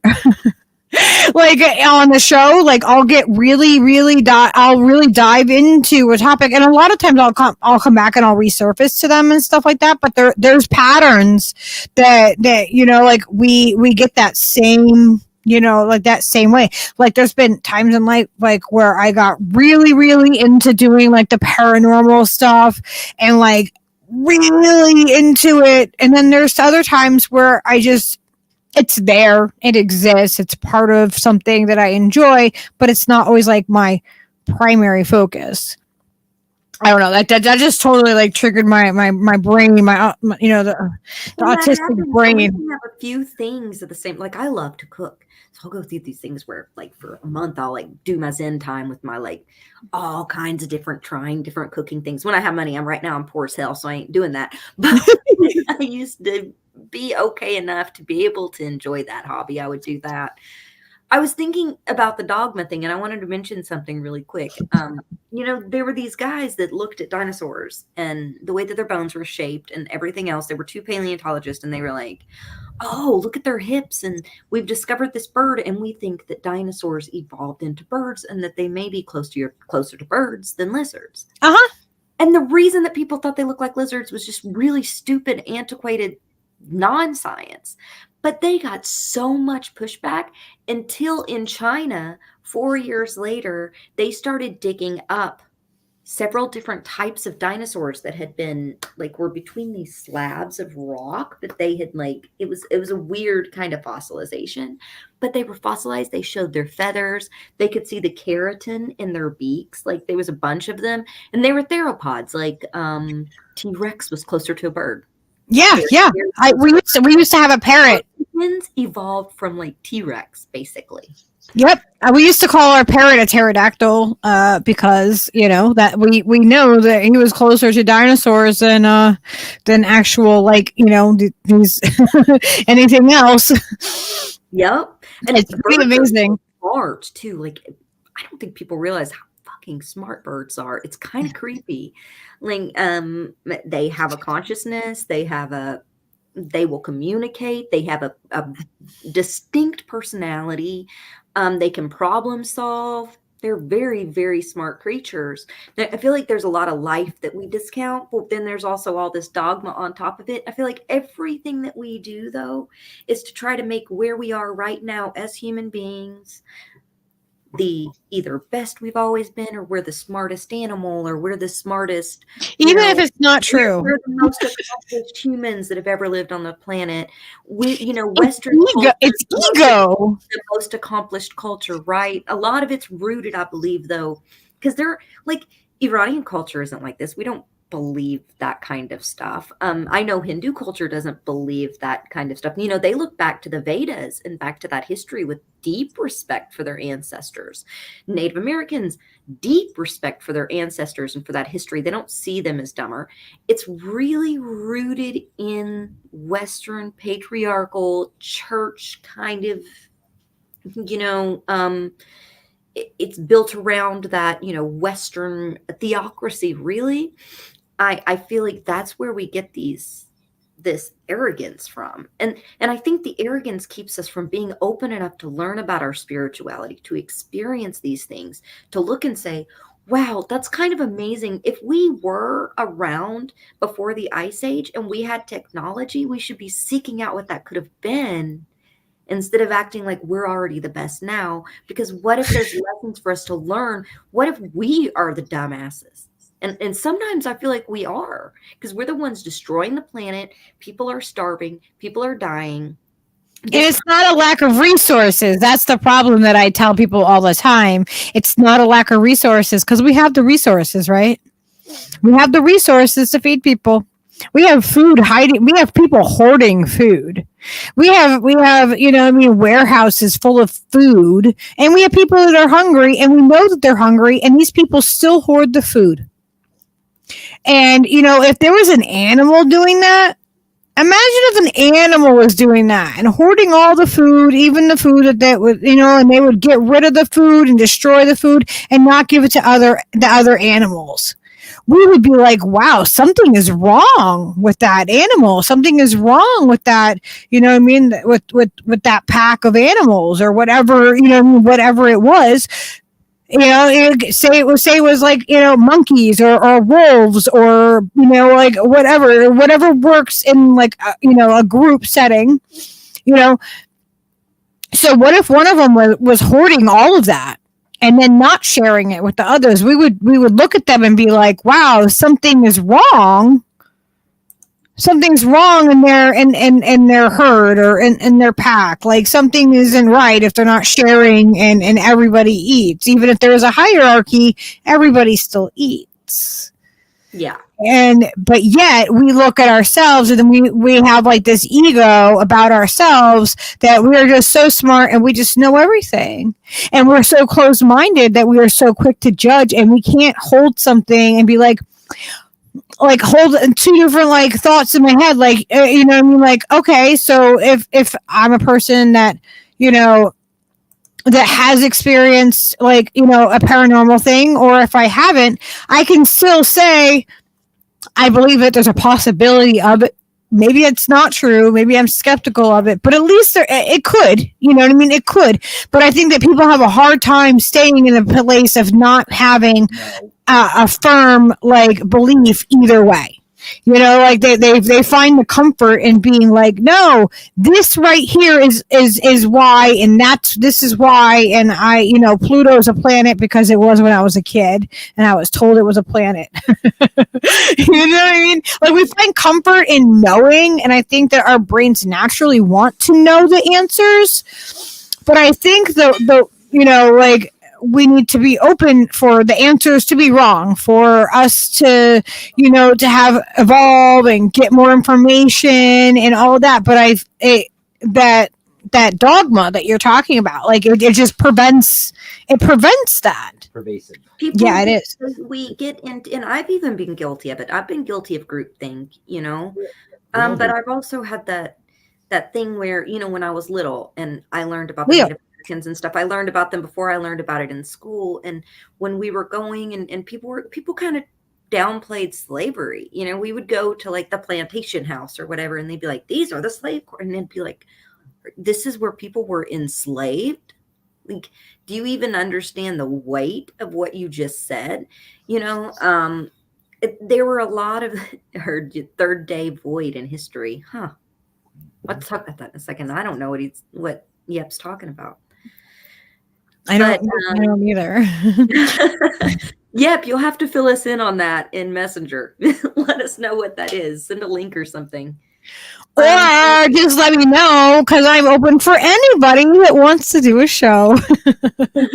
Basically, if you have a topic and something that you feel like is important, then, let me know. And especially if you want to come on and help me with it, then that's even better.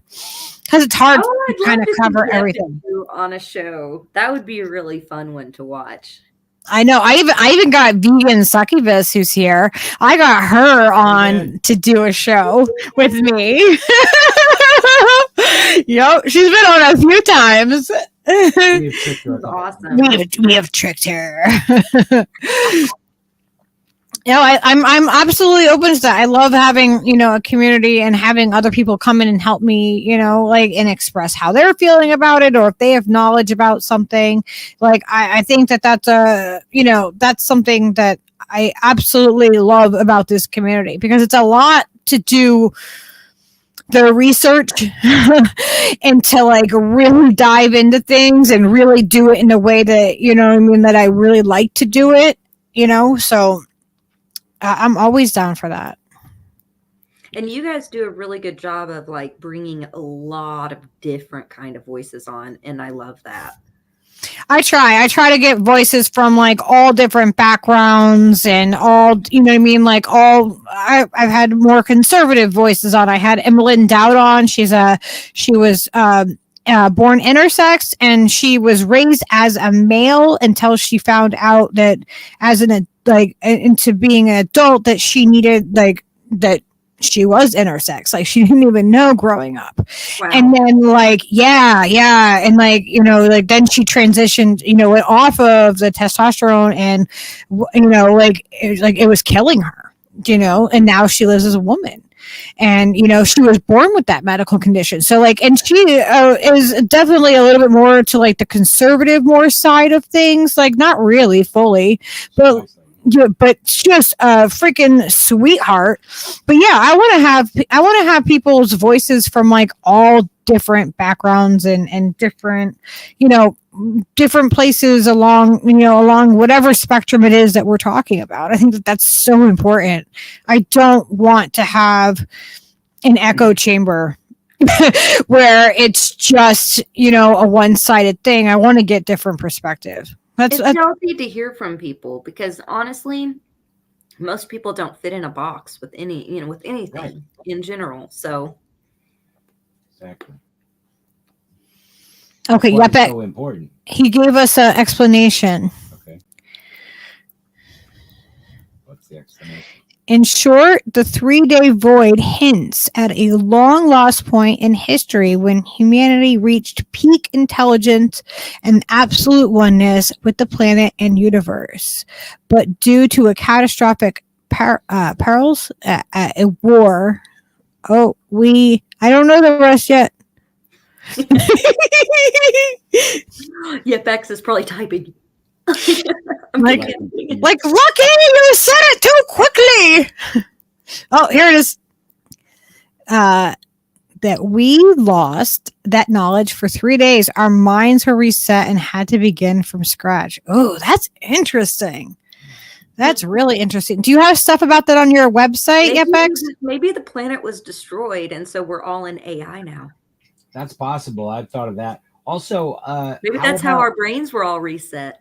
What if you know, like the alien guys came and just roofied the whole planet, and then we just woke up and we're like, oh, what happened? I know, right? There's so many things. I come from the planet Rohithno. I mean, now scientists are saying that there is when you look at things statistically, they keep adding to the number, and it keeps the probability that we're in a simulation keeps going up. Now the probability that we're not in a simulation is really low. Yeah. And I think that that's fascinating. That's crazy. It's very much thought of. I know. We talk about that all the time. We'll be sitting there. We'll be like, are we in a simulation? Like, it'd be interesting to know, but we're still real, and empathy should still exist, and spirituality is still real, and we still feel our spirits. We still feel our soul. We still feel the love that we feel. We still feel our hands, and we still eat our food, and we still live. That love is real. The friendships are real. The connections we make are real. And the care we have for, you know, animals and plants and life and whatever. Because, I mean, one thing that they're not considering is if we are in a simulation, then it might not be the way that it looks like now, as in our computers. What if it's an organic simulation? Yeah, well, maybe we're the ants in Anthill, like in a freaking, you know what I mean? And the kids, like, you know, like maybe we're the bugs in like a terrarium type thing. You know what I mean? Maybe we are the Horton Hears a Who. Maybe we are on the spec. You know what I mean? Like maybe we are. We could be that we really are. You know what I mean? Like that something else, like that we're really super tiny. Oh, I believe that. You know, it's very possible that our whole universe is inside of something, I mean, larger. The likelihood of that is really statistically high, too. That's crazy. I never thought about the statistics of that. Yeah.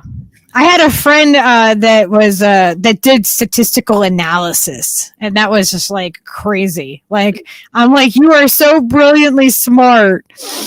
Beyond what my brain can comprehend. Like, but we were really close. Like, we had a lot of fun together. I'm not a math person. But I'm not. No, I'm dyslexic and dyscalculus. So like numbers and even like just reading things like all they'll get jumbled up for me, and the numbers too. Like I can do like the simple math, like the math equation that I put up on my Twitter that like made everybody like really mad. I put up a math equation because I was like, "Oh, these are crazy," and I'm like, "Oh, someone told me I actually got the answer right." Like, you did. yeah. You did it right.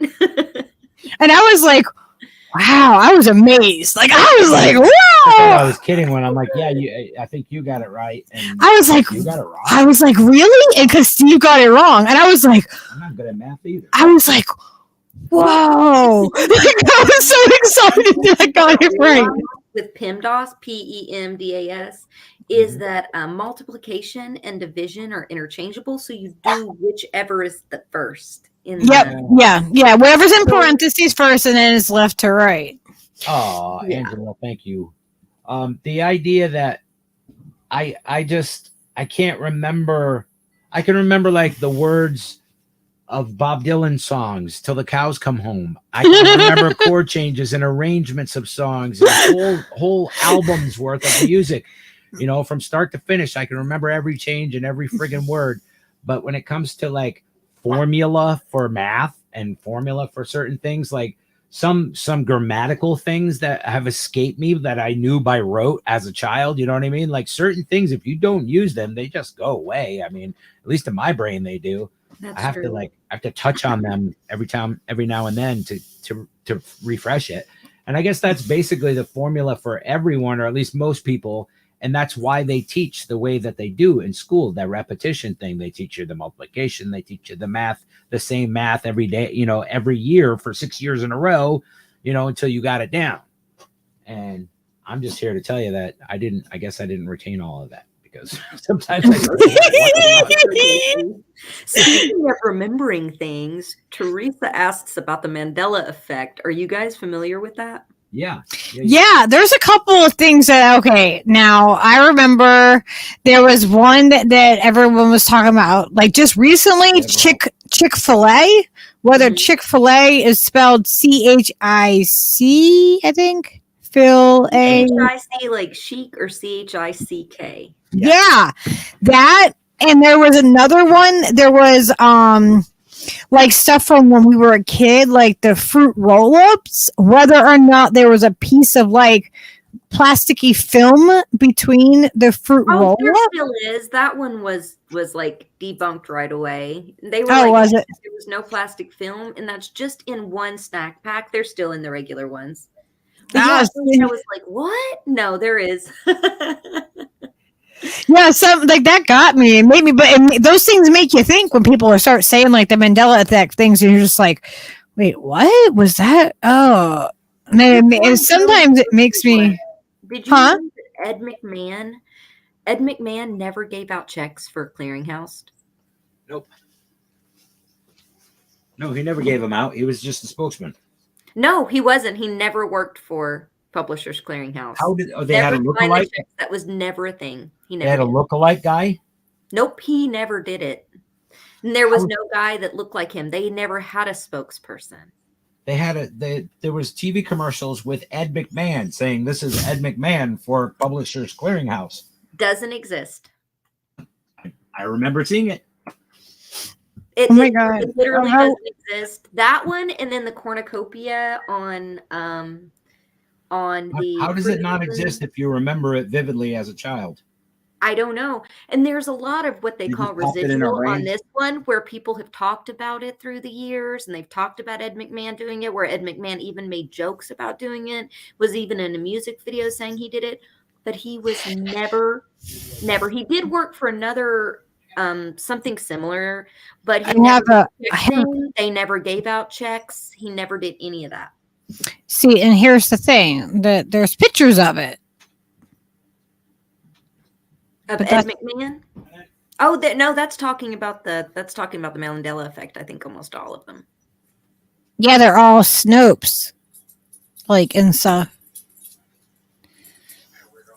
That's so weird.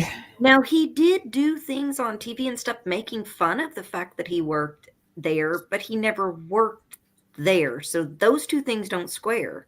Why are you making fun of something that never it's so weird. It's so weird. And no one can find a single one of those commercials. They can't find any of that. They can only find him laughing about it or whatever. But his name isn't signed on the checks like it was before. Like, it's just really strange. That's super crazy. Like they just red pilled us all to think that was a real thing. Like, how did that work? Isn't that weird, Steve? I can remember that so vividly. And like I was saying, the Chick-fil-A thing, the only reason that freaks me out is my friends and I used to laugh and joke about it not having a K. And we called it Chic-fil-A. And that's apparently a whole thing, like a whole joke, like Chic-fil-A. There's like jokes about it and everything.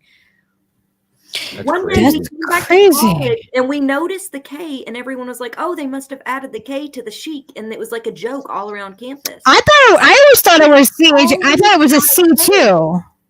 I never thought. We thought it was a rebranding, and we were like, "Oh, I guess they added the K. They were tired of being called chic." Nope. Really? Weird. Why would we even have those jokes? Why would we talk about it all the time? Why would we say we're going down to ooh la la Chick-fil-A, CHIC? Having done LSD a lot of times, I don't like makes no sense. I don't. Why did we think it was rebranded out of nowhere? That freaks me out. I don't know. But the Ed McMahon thing really blew me away. I always thought it was CHIC. Like, and we don't have those really like around here, but I remember going down south, and I remember you know what I mean? I thought it was Chick-fil-A because like I thought it was so weird how they spelled it. Like, why would they spell it that way? Me too. That was our whole joke in college and everything. Like, it was a whole thing. There's even old commercials and like Saturday Night Live making fun of it. Why does that exist if it wasn't called, if it had the K the whole time? I don't know. And all these images show it with the K. It always had the K. It's not been rebranded. It's so weird. That one weirds me out really bad. That one, and then the, like I said, the Ed McMahon one are two of the biggest ones for me, only because I had so much experience with both of those. Like, I remember getting the letters in the mail with Ed McMahon's face on them and then taking out the little stamps. Yes, I did those things too. My But mom his face was was an animal. never on the letters. He was never their spokesperson. What the hell? I swear. Yep. That one's Snoop Dogg weird. is- That one usually gets everybody. Is there anyone that you guys can think of that weirds you out in the chat? Is there anyone? That one is that's just strange. Having experimented with psychedelic drugs for a lot of years, I'm not willing to believe that they Nick at Nighted me and made me think a thing that wasn't a thing. That's not fair. They're not playing by the same rules. Oh, Angela, thank you. I didn't even see that she sent super chats, and thank you so much, honey. She's such a I totally missed it. She said, "I ain't afraid of no ghost." She knew what I was saying. You knew it.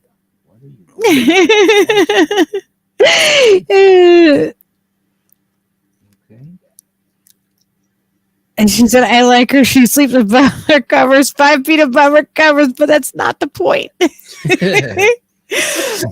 Oh my God. Breaking news. Trump is indicted, ordered to appear Tuesday at 3 p.m. Yeah, I saw that. I didn't think that would actually happen. Like, I was like really skeptical. Like, are they really going to get his mugshot? Like, are they going to do that? And operative. This is the second time, though. He was indicted for the first one. But the first time they didn't get like a mugshot on him. Yeah, this is the perp walk. This is like they're going to actually the like classic perp walk. That's the photo they need. Is just like Donald in cuffs, looking, abashed, being led away. Is Orange Man bad? Remember, everybody, don't forget. Still bad. Orange Man in cuffs. Yeah. Rob Reiner will be dancing naked in the street. I told you. He'll come back to Twitter and just like, they called the cops when the aliens came. Like, who do you call? Like when aliens show up in your backyard, people called 911. And somebody said this like post that was so funny. They're like, I wouldn't call the cops on the aliens. I would invite them in for tea and stuff. Like, why would you call the fuzz on them? But but see, things like the same thing though, like with the Mandela effect and the other things that fuck with us and like make us question our reality. And also it kind of all ties into the same, like the paranormal, the ghosts, like where is reality?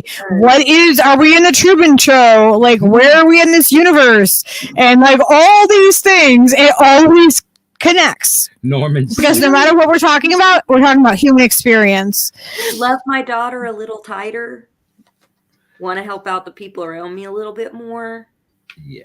You know, because like that's the real thing. You know, the Norman real says we the should work we purple make all and the the people we photos. love and being able to go outside and touch the grass and smell the trees. And I don't give a fuck if it's a simulation or not. I'm feeling it and I'm enjoying it. Yes. That, you know, Hell yeah. taking care in the food that I cook, growing plants, you know, maybe to plant and have that. So for me, when I think about all this spiritual stuff, I love to think about it and I love to imagine it. I try to keep myself positive in my spirituality because I feel like this is one of the things is I feel like when I go to a dark place, I bring in dark, you know, other dark spirits and I attract dark energy. And once you got a bunch of dark energy around you, it's almost like it feeds off of you and it will wear you the fuck out and it'll make you depressed and all kinds of bad shit starts happening in your life, even worse. And like, Salty was trying to tell you yesterday. I feel like that's happening because of everything also that's happened with like, you know, just all the lockdowns and everybody put into that like that depressive reset state of mind. You know, like I feel like, you know, like that definitely happens. But what I do with it is when something is like bothering me and all this and that, or like I see things that are happening in the world and I'm like, gosh, this is like overwhelming. What I do is I talk about it with others and I share that information because I feel like if other people are able to you know have the information, have the knowledge, and also share in that, we can also collectively. What the hell? Okay, that was just a moth. Collecting moths over there? Yeah, there's a moth. Cool. It's right here. Put them with the rest of the bugs. We don't have bugs anywhere. Well, Skyla does. My daughter has bugs in her. Like she has bugs. Like she has like terrariums with bugs and stuff in it. Yeah, it's like she has a whole. Oz whistle is She has not a simulation. She has spiders. Okay? Just for you guys who didn't know, Oz whistle's not a simulation. Yeah. The continent that he lives on is a simulation. Sorry, you can't win them all. I'm not a simulation, but my wife. But my wife is. Oh my god! My wife. My wife. I have a friend who actually calls his wife like that. He's like, my wife. I'm like, I've known you before you guys were even freaking married. Stop talking about before the Borat movie. Quit it. Yeah, like stop. Just stop right now. Good, I like. Like I knew your wife when she was with her ex-husband, so stop. Please. Oh my gosh. Well, Bella's got the news, said Moscow's in flames and the missiles are on the way to New York. So it's been nice to know you guys. We love you. Thank you. Wait, what happened? What? End of the world. Nothing. End of the world. Keep driving. It's fine. It's the end. But like, you know, it's crazy though with all the things that are, you know, I mean, that do make us question our reality. And then we have things that actually happen in our reality, like seeing ghosts and stuff like that. Like that happens. And then we're like, oh, we better not talk about that because people are going to think we're crazy. Like, hello. Well, you know what my deepest conspiracy theory is? I want to share my deepest one. This will be used if I ever run for politics, which I never will do. So here we go. I know, right? I said the other day, if you want to ruin somebody, have them run for president. Have them run for politics. You want to really like ruin somebody, you really don't like somebody, have them run for politics. You think somebody's a good person, have them run in politics in any way. But my deepest conspiracy theory, okay, is that a lot of this stuff that's out there that like has us question our reality in like a negative way. Like, you know, we're talking about like how we're constantly inundated with the horrible things of the world. So we have all this negative energy. Have you guys ever watched Tomorrowland? Yeah. Where it's like the negative energy was causing the destruction. Yep. I think there's a reality of the destruction. I'm not saying it's our fault. It's still the elite's fault. Mhm. But I think that they keep us spiritually detached. I think that they understand that there's probably aliens out there. They understand that there's different dimensions. They understand that there's a soul, a spirit. They understand that there's reincarnation. That's why the psychedelics are banned. That's why psychedelics is banned. Well, that's That's why weed is banned. That's why they're also Psychedelics more popular right now and being embraced as a thing that can enlighten people. All the things that they tried to restrict, there's other powers that have been trying to fight that for years, and now they're gaining headway, and things like ketamine and LSD and ecstasy and all MDMA, all these different chemicals that people just dismissed as party drugs that have no useful benefits or medicinal uses are now being embraced widely, like just wildly. Like I wonder why these party people are happy. The mushroom is taking over. The mushroom is like, okay, I've been quiet enough. The mushroom's fucking making everybody know what the fuck is up. That's the thing.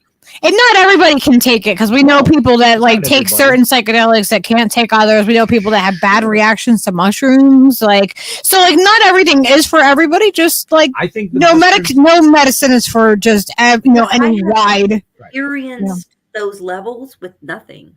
By anybody can, by mindfulness, by staying open, by eating healthy, by going out into the woods, by taking a hike. So there's natural ways to connect too, and I feel like that's what really a lot of this distraction is. I feel like it's like the Roman gladiator cathedral all the time. Like social media is such a distraction, all TV, all of this stuff. There's good things in it, but I also think that it keeps us distracted spiritually, so that we're not, as so many say, vibrating on another level. Yep. And then now there's new sort of language in the new age. It's making me really upset in that community, and that it is that we choose our life to come back here. That's these rich white people. We choose our life to come back here. And so whatever you go through, be grateful for it. And I'm like, you know what? Kiss my ass. I didn't choose to be abused or be poor or be all of that when I came back. Maybe I chose my family. There's a whole like I was going to come, but I didn't choose to be abused. There's a whole like big giant be grateful for being abused. No, thank you. Go ahead. There's a bunch of groupthink that is there's novels and movies and stuff out like about being apathetic. Like the art of not giving a fuck is a huge movie and a huge book. Like really? Like Ayn Rand. That's what you're teaching? I mean, basically, absolutely, you have to have balance.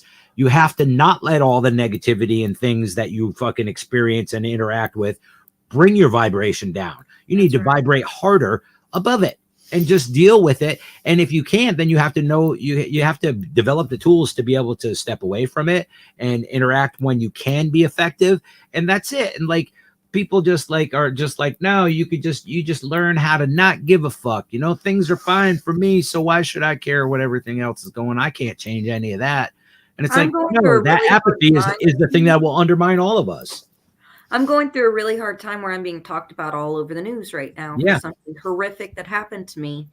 Yep. So I have to like all over the news. I mean, even like mainstream media. And I know Democracy Now! Even said your name. When I heard that, I was like, I believe it was tougher questions too, if I'm not mistaken. So I have to like. Sorry, who was that? I didn't hear it. Oh, did they really? Like woosah, because it's something so horrific. I never wanted it public. It was something that was private. I tried to handle internally, and it involved sexual assault. So I don't want this to be out there everywhere. I don't want to go through this. So I have to like keep myself. Sometimes I'll lose it a little bit on social media, be like, fuck you, because people are horrible. But I have to try to keep myself above that. And I have to say, okay, it's time to step away. I have to step away. I have to still think positive. I have to love myself. I have to still hold empathy, because if I completely lose empathy and I become nihilistic, nothing's going to work. I'm living with my boyfriend right now. So we're kind of in between, or my best friend, we're kind of in between housing. Lydia and I are trying to find our own place. I don't have a job. I've had trouble finding work after this. So it's like paycheck to paycheck, just barely getting by or not, or begging friends and family to help me. But there's so many fucking people going through this.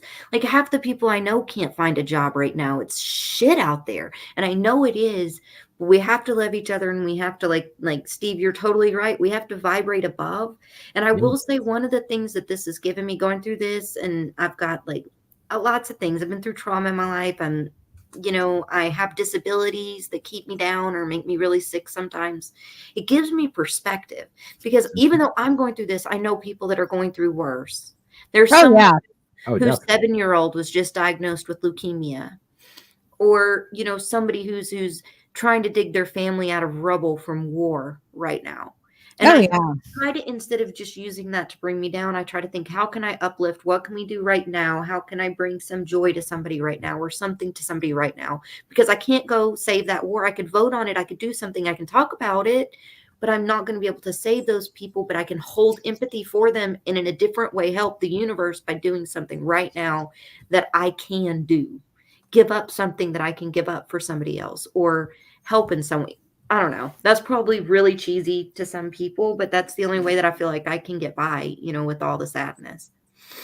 Yeah, I know. I try to sometimes I have to just tackle the issue of whatever it is and bring a nuance to it. I know what FX said was hilarious.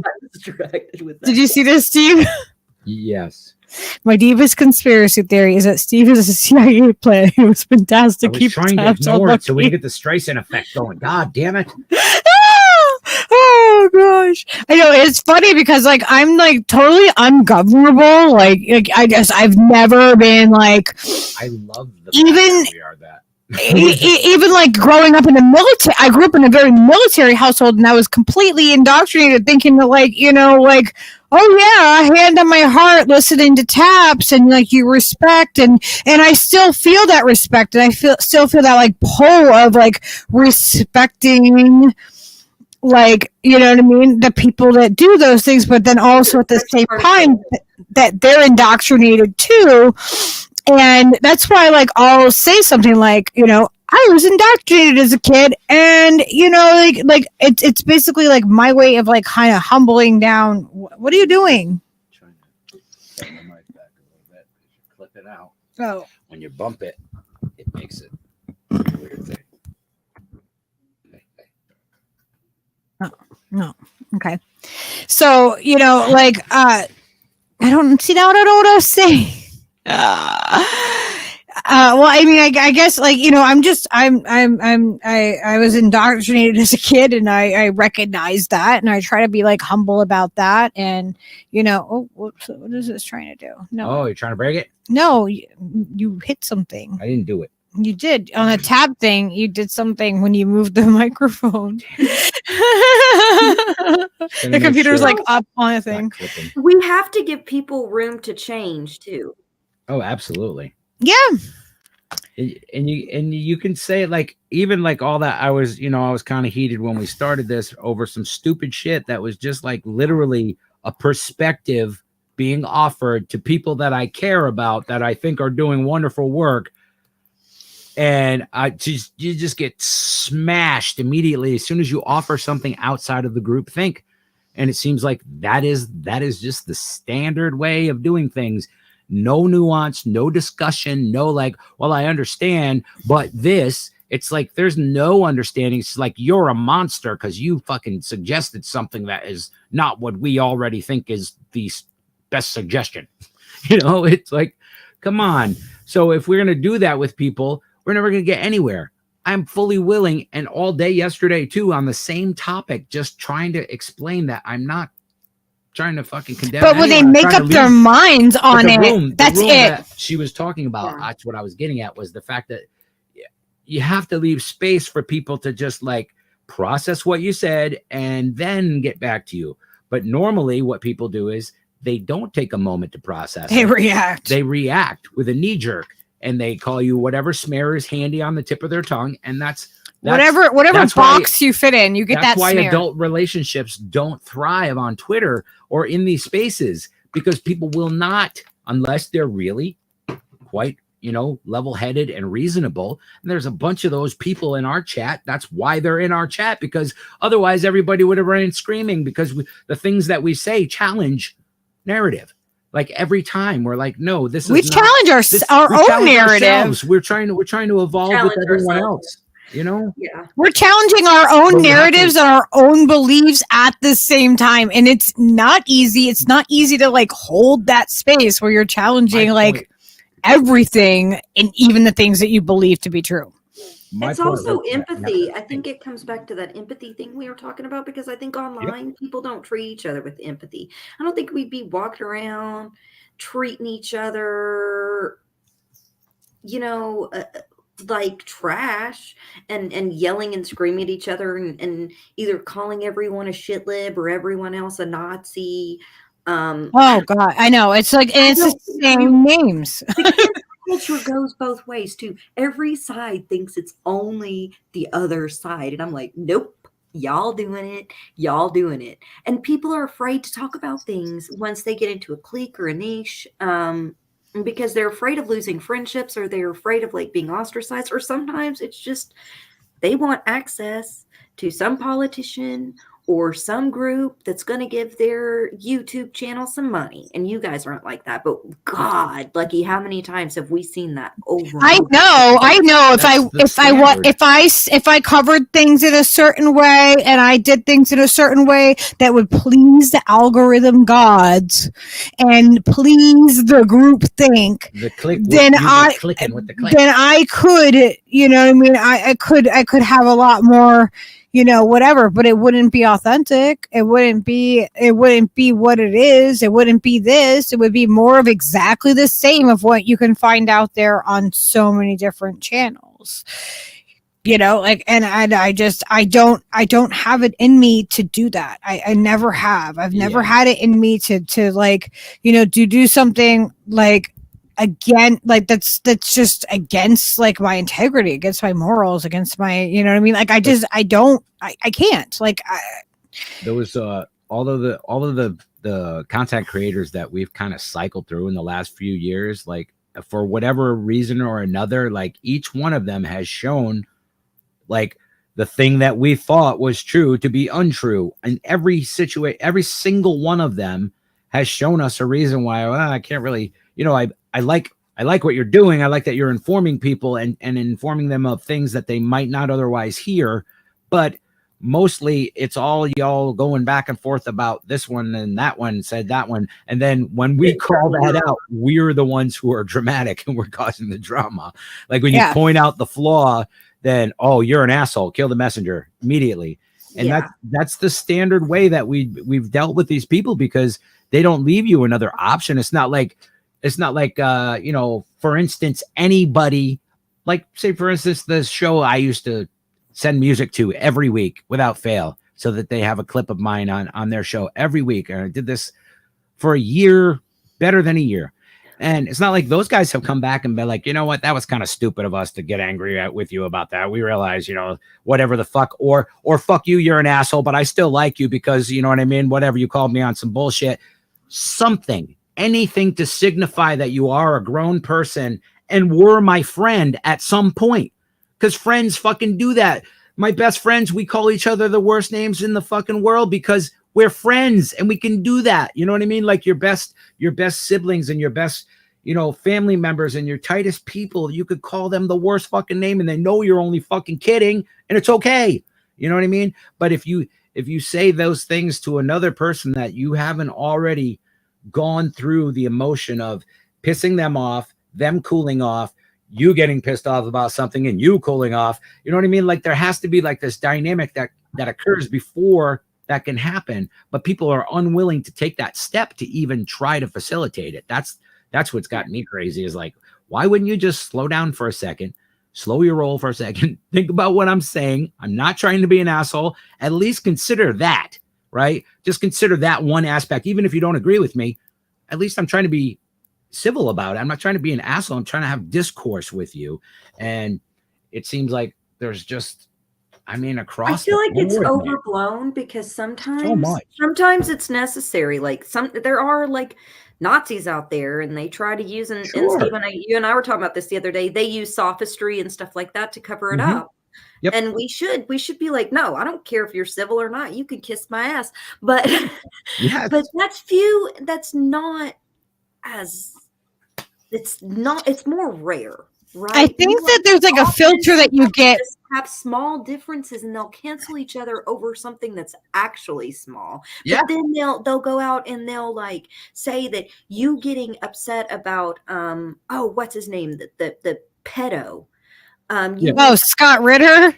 About Scott Ritter getting platformed over and over again and not being held accountable for a pedo, that you're the one being petty. Yeah, like we're being petty. We're causing the drama. We're causing drama by actually speaking the truth about somebody. Like I didn't smear the guy. I didn't make anything up about him. I literally presented all the information that there was, and I tried to do it where it was just fact based, and none of my opinion about him is in there. To be sure, though, that is exactly what we expect now, because each person and each group of people out of this, this group of people that are in the indie media sphere and Rockven people and all of these people are all friends with each other, and they all kind of just gently try not to push each other in any direction at all and let them say whatever they want, no matter, and hold no one accountable at all. And yeah, no. No. That's a different section. You've got RedTube, you've got the Jimmy Dore circle, you've got the, the TYT circle, and all of them, they kind of keep the same through line in what they talk about, right? I mean, I could say I'm not with Status Quo any longer. My contract ended with them, but they were actually decent as far as like they authentically say what they believe, which I was like, whoa, what? But there's a lot of these shows, though, that I've noticed they don't want to piss each other off. They don't want to say something that is going to make another show mad. They want, if their inner circles, they keep tight because their inner circles feed people to them and stuff like that. Like, I feel like the Vanguard guys may have a lot of opinions people disagree with, but they're outside of that circle too. They just say whatever the hell they think. Yeah, and well, that's good. People can agree with them or disagree with them. Kim Brown, Burn It Down with Kim Brown. I think she's kind of like that. Black Power Media, you guys. There's not a lot that are like that out there. Yeah, it's just integrity freaking matters. Like that, just having that integrity, just coming from a place of that, like a foundation of that. Like we can disagree on something, but like, actually having at the core, having an integrity and truth matter at the core and having it be evidence based. That's what I like to do. And, we'll do shows like this where we're not really covering like anything that's like evidence. We're not covering scientific evidence or proving that it's true or not true, or like that's not what this show is, right? This was particular one right here, but when I do present evidence and when I do present things and my opinion on them, I usually want to make sure that it's based on the most factual, like up-to-date factual information that I can have and why I feel the way that I do about it based upon fact. And I think that really, really matters. And I feel like there is a lot of them that are not doing that.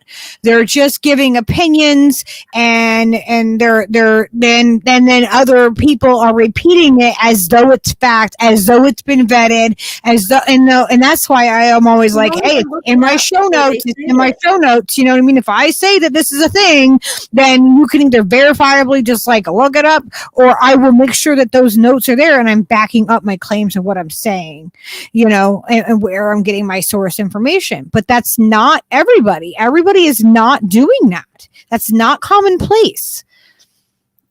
Yeah. I'm just done being like super nice about it and forgiving of these people. I'm just going to call them on everything that they fucking confront me with. If you say this about me, I'm going to say this, and I'm going to fucking counter what you say with the actual fact of what I said. And I'll show you the fucking receipts. That's the way it's going to be, because I'm done being nice about it. Like Comrade Misty left our chat today and proceeded to tell me that I'm the common denominator of what's all the drama that surrounds me all the time. I'm constantly surrounded by drama. What? Because I told off fucking indie news, who was a complete fucking douchebag, and you can take that to the bank. And everybody else works with him and is completely forgiving of everything. And it's perfectly fine that he slandered me and just fucking dragged my name to the mud because he thought something. And me standing up for myself and Lucky standing up for me and vice versa over several fucking things that have happened in these circles is just absolute nonsense to say that we're the dramatic ones. We literally, you guys do something fucked up, we tell you, and then you say we're the ones being fucked up because drama and reasons. Like, that's it. There is no argument. There is no further discussion about it. There's no actual facts. You are kicked to the curb and you're canceled and never to be heard from again. If you don't like it, block me. I don't give a fuck what you say. That's the response you get when you're like, oh, well, can we just talk about this? You know, and no, nobody wants to do that. Nobody's interested in it. And then YepX got blacklisted.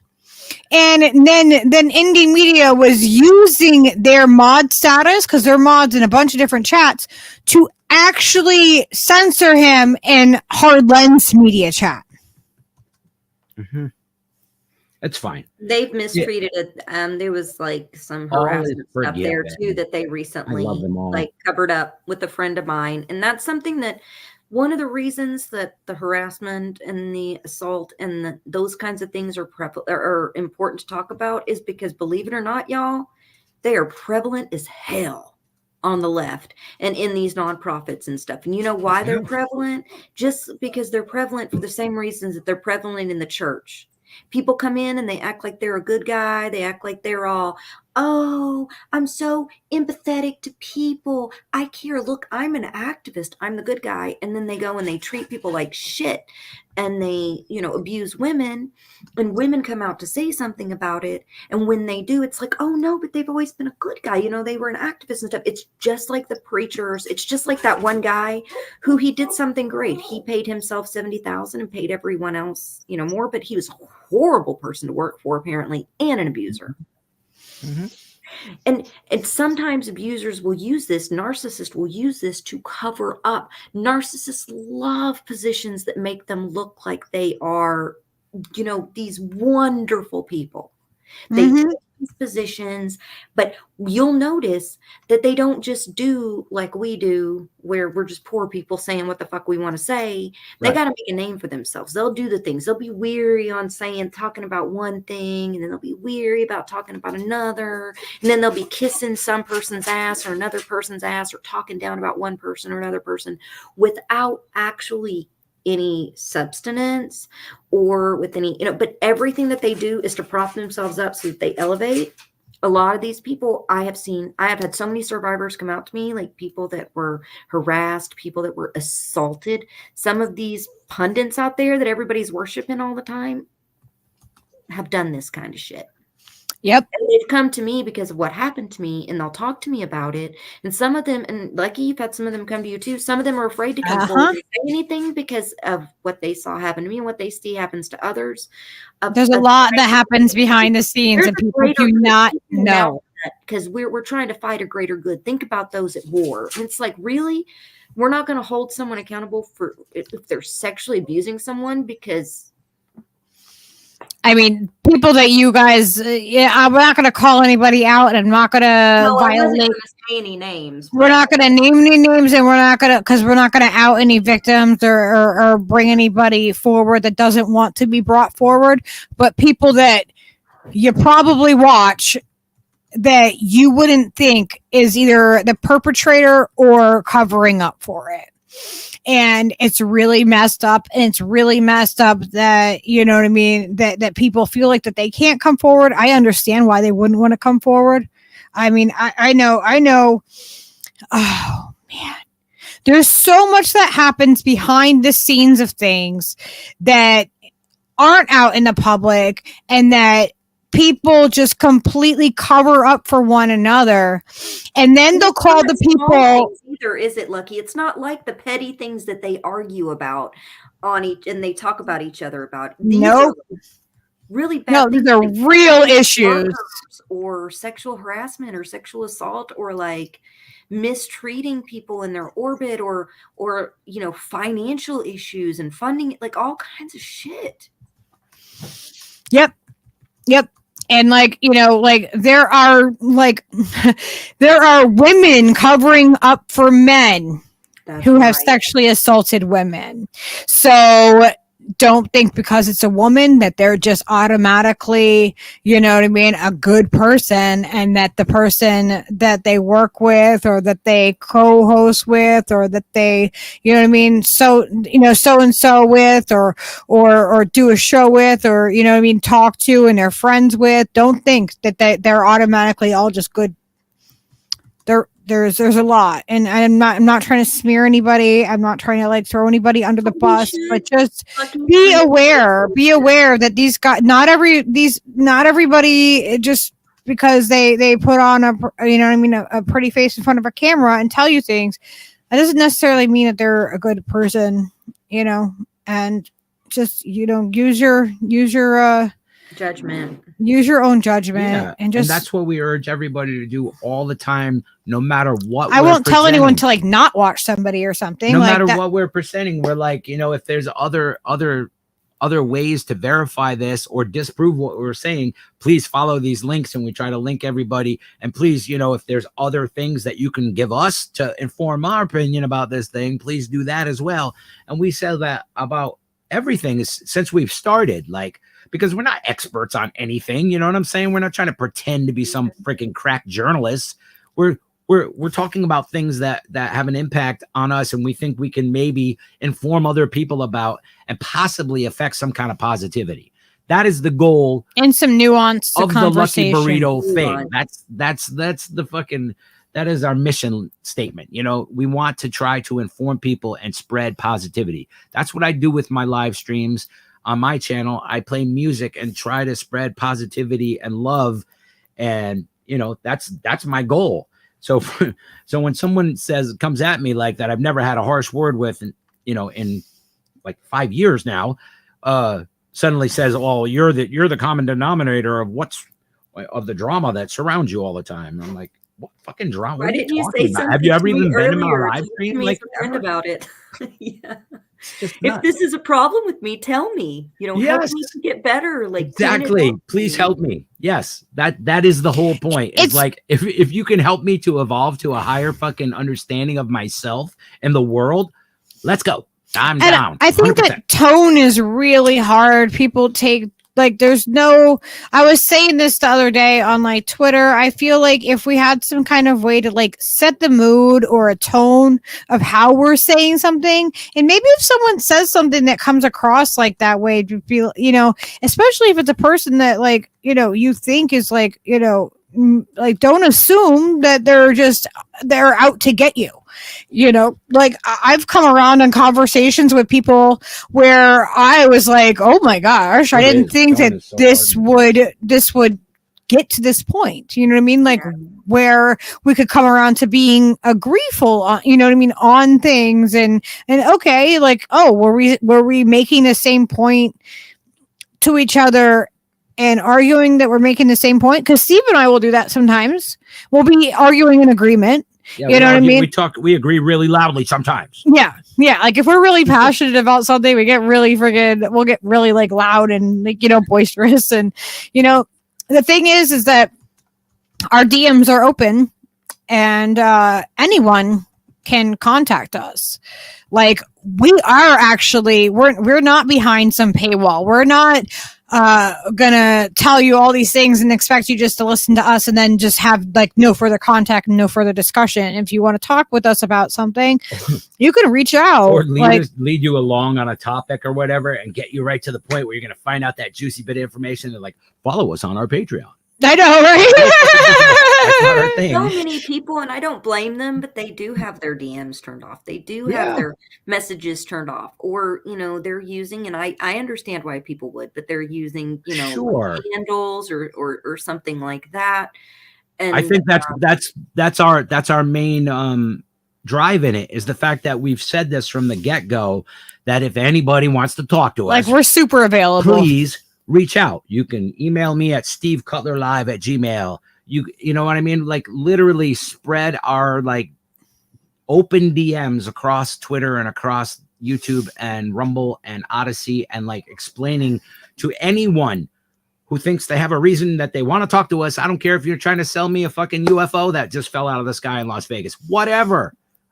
I want to talk to you. I want, you know, that's why we do this. So we can interact and we can grow our little community of people that feel the same way, that care about not being lied to and not, you know, participating in fucking massive groupthink and people who are hungry for information and actual knowledge and facts about stuff.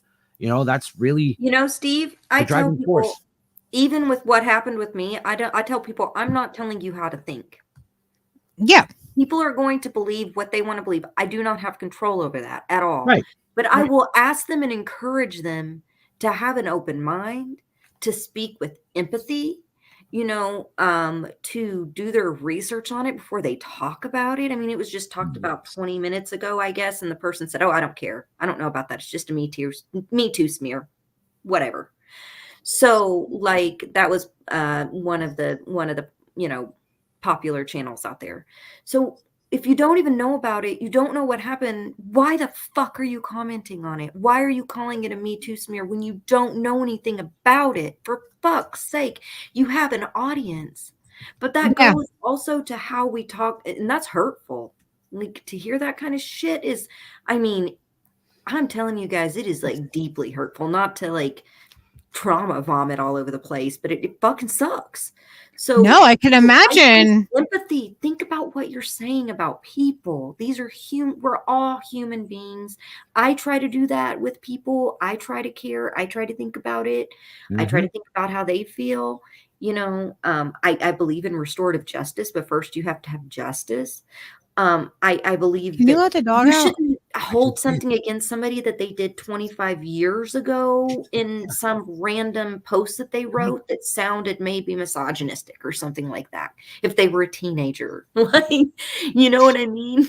We have to understand how to start prioritizing things and also how not to dismiss people.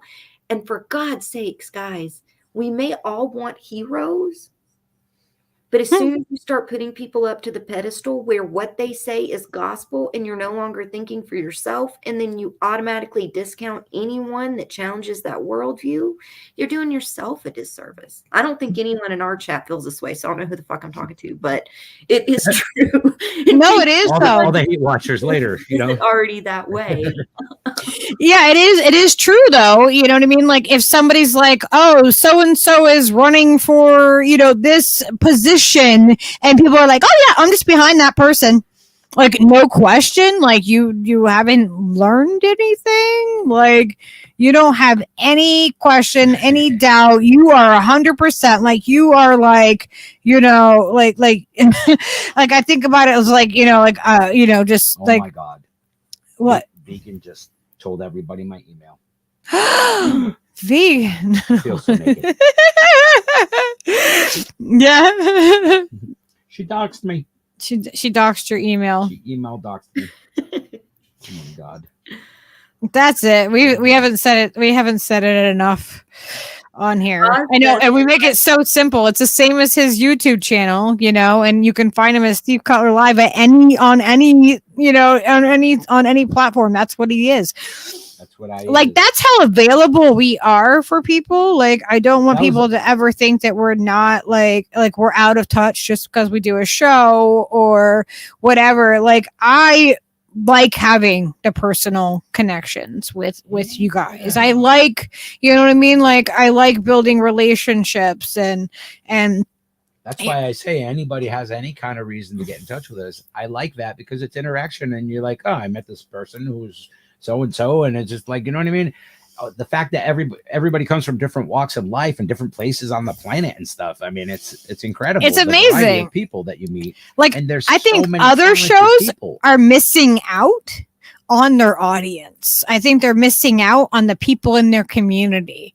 I think they're missing out on how amazing everybody is and the different things that people have. And we might not agree on everything. And I might say something that completely offends you, but I hope that you'll stick around or you'll come back to a different show, because like, I'm not saying anything to be hurtful, to be mean, or to be, exclusionary. I'm trying to, I'm trying to speak what I think is the truth and what, like my opinions that are based upon facts and things that I've experienced in my life. Lucky change her mind I've seen you change your mind based on getting more information on something, being like, oh, I didn't know. Oh shit. Okay. Let me look into that. And for you, there are a lot of people that don't do that. That's kind of the thing. They don't research. Just accept the thing that they're told by the source. That says a lot about your character that you're willing to do that.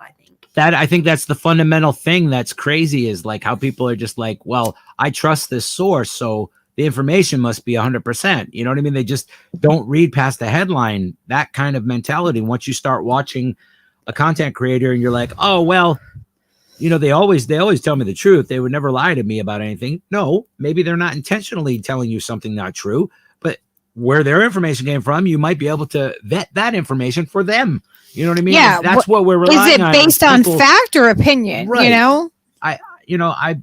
I'm anxious to have people facilitate that and help us to all understand things better. And whatever it is, it doesn't matter the topic. That's the goal at all times, is to do that and try to spread, mutual aid and love and just respect for these people. There's just people suffering everywhere, just trying to make it through life. Life is a bitch sometimes, and you never know what people are dealing with and going through. You know what I mean? I can't even imagine your situation. Fucking goddamn Democracy Now! Talking about you and shit. Like, fuck, these people. It's annoying how that works, and it just, the minutia of Washington, D.C. is so all encompassing. It just feeds this whole massive, like, crazy mindset of people. Like, they think they understand all the personalities and how they're working together and how this one's not working with that one, and just all the dynamics and stuff that take place. There's just so many people and so many topics. Yeah, nobody knows. I mean, the people who are sitting there day in and day out know. The assistant. I worked at PNC and Justice Democrats, Steve, and I saw all this background stuff, and it was always hilarious to me to hear people like talk about political campaigns or bringing Congress and Justice Democrats and like make all these. I could tell you stories about things I didn't like or whatever. Most people were in good faith there. There were people that were in good faith, but the thing is it wasn't anything like people were describing it to be. It was like, not that. It's more real. It's more raw, because to me, you can't get past the humanity of humans, right? I think have this pretentious political persona is fucking manufactured as shit. So these people's dynamics with each other are very real and very fucking on the ground. So, and you want me to tell you the saddest secret that I've learned in politics of all? It's not even that they're taking necessarily dark money. It's not even that there's these millionaires coming in and telling them what to do, or billionaires or corporations or anything. Most of the time, that doesn't even have to happen, because these people are making these decisions based on ego. They want to be known. They want to be liked on social media. They want to have their little whatever on their little resumes or whatever. It's always a popularity. They want AOC to like them. Yes. I'll be special if she likes me, so I can't say anything about her. Yes. Yeah, and I'm like, I don't give a fuck. We get access if I'm nice. They don't have to pay people off. They don't have to pay them off, because that's all it fucking takes. You're right. Talk about corporate money and everything else, but you're fully don't have to spend the money. You're fully right. That's like the only way that it can function is if you have that in place, where people are aspiring to climb, and you're surrounded by a network of climbers. Okay, and anybody, I just have to point something out. in an important position, right, has a cluster of satellites spinning around the outside of it, right? And you want to be able to be that close. You need that proximity to that famous star or whatever. It's just like a planetary system, man.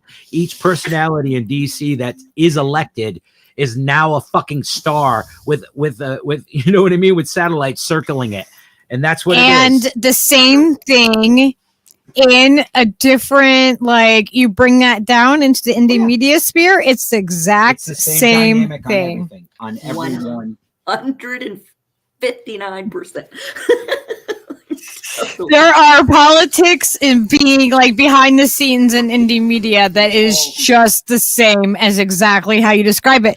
And I think that that's why you understand, like, you know what I mean, all these different weird dynamics that happen, and like, you know what I mean, Yeah, and aren't so quick to like judge right off the bat. You're like, wait a minute, what's going on here? Let me look at this for a second, see who says what and what actually occurred, and then you fucking make a fucking decision about like, oh, okay, well, this seems like the logical thing that happened. And then you find out more information. You're like, oh shit, that I was right about that. That was that thing. Okay. And then, you know what I mean? If you're pragmatic and you actually take the time to understand and process the information, once again, you have to process the information in your own mind so that you make sense of it all and understand the different variables about each concept that you're holding about this thing that happened. It's really multifaceted. There's so many levels to it. And if you're good at it, like, you know, you obviously are, and Lucky is as well, having a precognition to understanding how humans work from experience, you know what I mean, your lived experience. It's like that thing is like probably the most valuable thing that you can have, you know what I mean? I think being women, we also have a different level of things because women are like, I mean, people in general are complex, but women are like really complex. And like, I think yeah, but there is all kinds of like being a woman. Like I've always been like kind of on the outside of a lot of them, and like either I was always like the tomboy, so I got along more with like, you know what I mean, the guys, myself. I mean, I've had female friends and everything like that and close ones, but usually they're the ones that were also like the tomboys that kind of like had like a balance of the balance of the like the masculine and the feminine side. And I feel like the women that you know what I'm talking about. I know you do. There's like a certain like kind of there's different dynamics when it comes to females that are really complex. Like the reason why, you know, like Stephen Hawking was like, you know, I can't understand women. You know what I mean? They're like, there's something else. Like I get everything else, but I do not understand women. Women are really complex when it comes to stuff and like their emotions and like where they kind of are and like the level of how much femininity they are or whatever it is. We make emotional decisions, but they don't realize that so many of us overanalyze things to a point where we can sometimes make the unemotional decision, and we have to come back to the place where we're like, okay, I actually need some emotion in this decision. It's the humane thing to do to make the emotion, because we're so trained to like, it's so stigmatized for us to make decisions emotionally that we can fucking overanalyze sometimes real bad. Not every woman, but a lot of us overanalyze.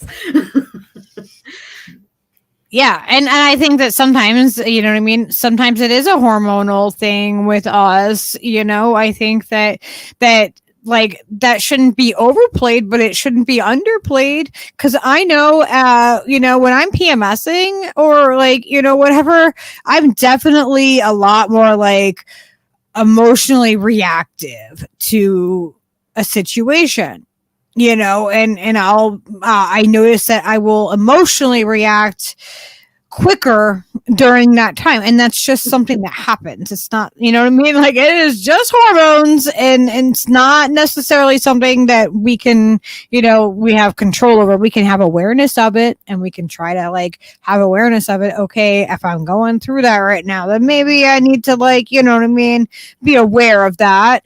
You know, make me a crazy person. Yes. months The ago. hormones when you're pregnant. Oh my gosh. I was like all over, like I was like crying all the time and like, oh, like I just felt, oh my God, I was such a mess. In my ear, you know, like I want some others. I've never really been able to afford them, but I went and got a tattoo in my ear. I got like multiple piercings. This was before I knew I was pregnant, y'all. I had already stopped drinking, like.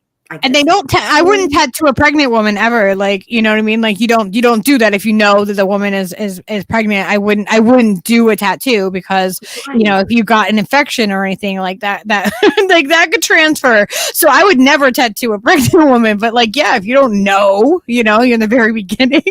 I was like crying with the drop, and I'd never really had PMS because I have PCOS, and I, you know, have very low levels. I have PCOS too, but like when that comes, like when I'm PMSing, like sometimes it just it hits me higher.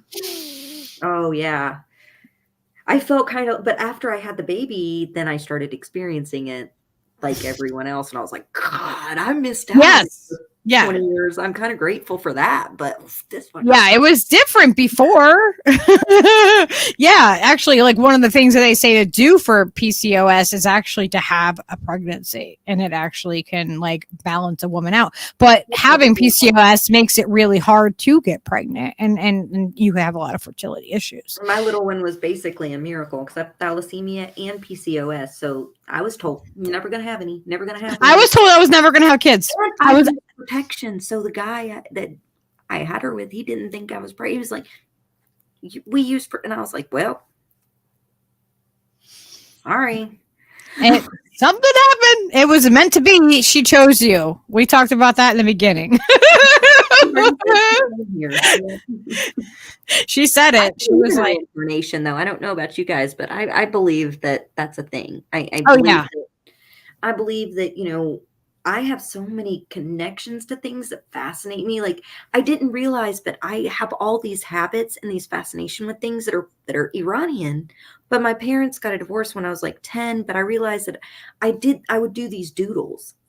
And I found out that it's literally a type of Persian artwork. And I didn't know. Maybe I saw it when I was little or something. I say things, the food that I eat, I've started hanging out with my family again.